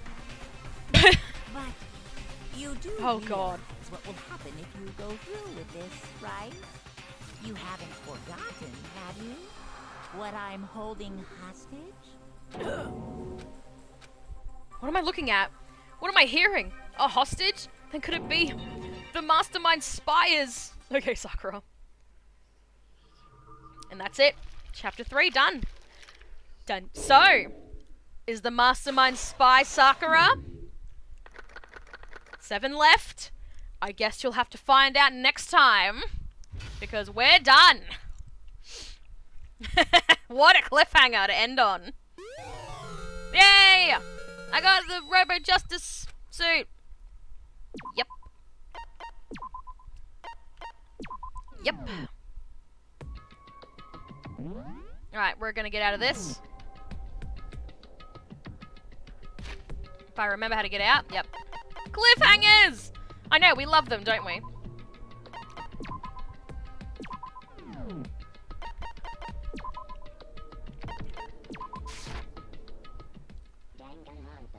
Alright, well, that is it. We're done for today. How was that for a little, ending? Sakura and Monokuma are fighting. He's got a hostage about her. She doesn't want to blah, blah, blah, all that sort of stuff. So, whatever happens, I love Sakura. I know. I love her to pieces. Is she the spy? I guess we'll have to wait and see. So, Celeste was the murderer. We're all done and dusted. She and Hifumi, actually. Hifumi killed Taka. And then Celeste killed Hifumi. So, was all behind that. Accomplices and all that sort of stuff. So, very interesting indeed. So, next time, we'll be heading into Chapter 4. Chapter 4 is one of the most confusing chapters in this entire game. And you'll definitely see why next time. So I did say in my schedule, next Saturday will be Christmas Day. So, I'm not 100% sure if I'll be able to stream this next week, just because of that. I'll definitely do it the week after, but next week it's just up in the air. If I am able to stream, it probably won't be this. You'll probably have to wait another week. So, hope you guys are okay with that, because I can't do much. Because, you know, it'll be Christmas. So, the next time I stream this, well, I might be able to do it. Next week's Christmas Eve, actually. And man, remind me to tell you how I figured it out. Oh, definitely. Next week's Christmas Eve, actually, so I should be able to do it. So I might have a look at my schedule again and see if I can. So, yeah, Christmas Eve is fine. We don't normally do anything on Christmas Eve. So, I think I will definitely pull up the stream next week. So, yeah, that's pretty much the gist of it. So I hope you enjoyed. This was great fun. I loved Louie. Louie, I loved you being here and just trying to invest on the class trial and you trying to figure out what's going on and all that sort of stuff. Thank you always for the stream, Peggle. No worries, Healy. I'm sorry you came in at the end, but I really appreciate you for being here nonetheless. So yes, I think definitely next week we'll start off Chapter 4 and get through all that. So we're getting closer and closer to do Virtue's Last Reward, the second Zero Escape game, so exciting. And Monday we will be back on Twitch with more Pokemon Scarlet, getting through more of that. And other than that, thank you guys for being here, and I will see you guys on Monday for when we do Pokemon Scarlet. So yeah, catches!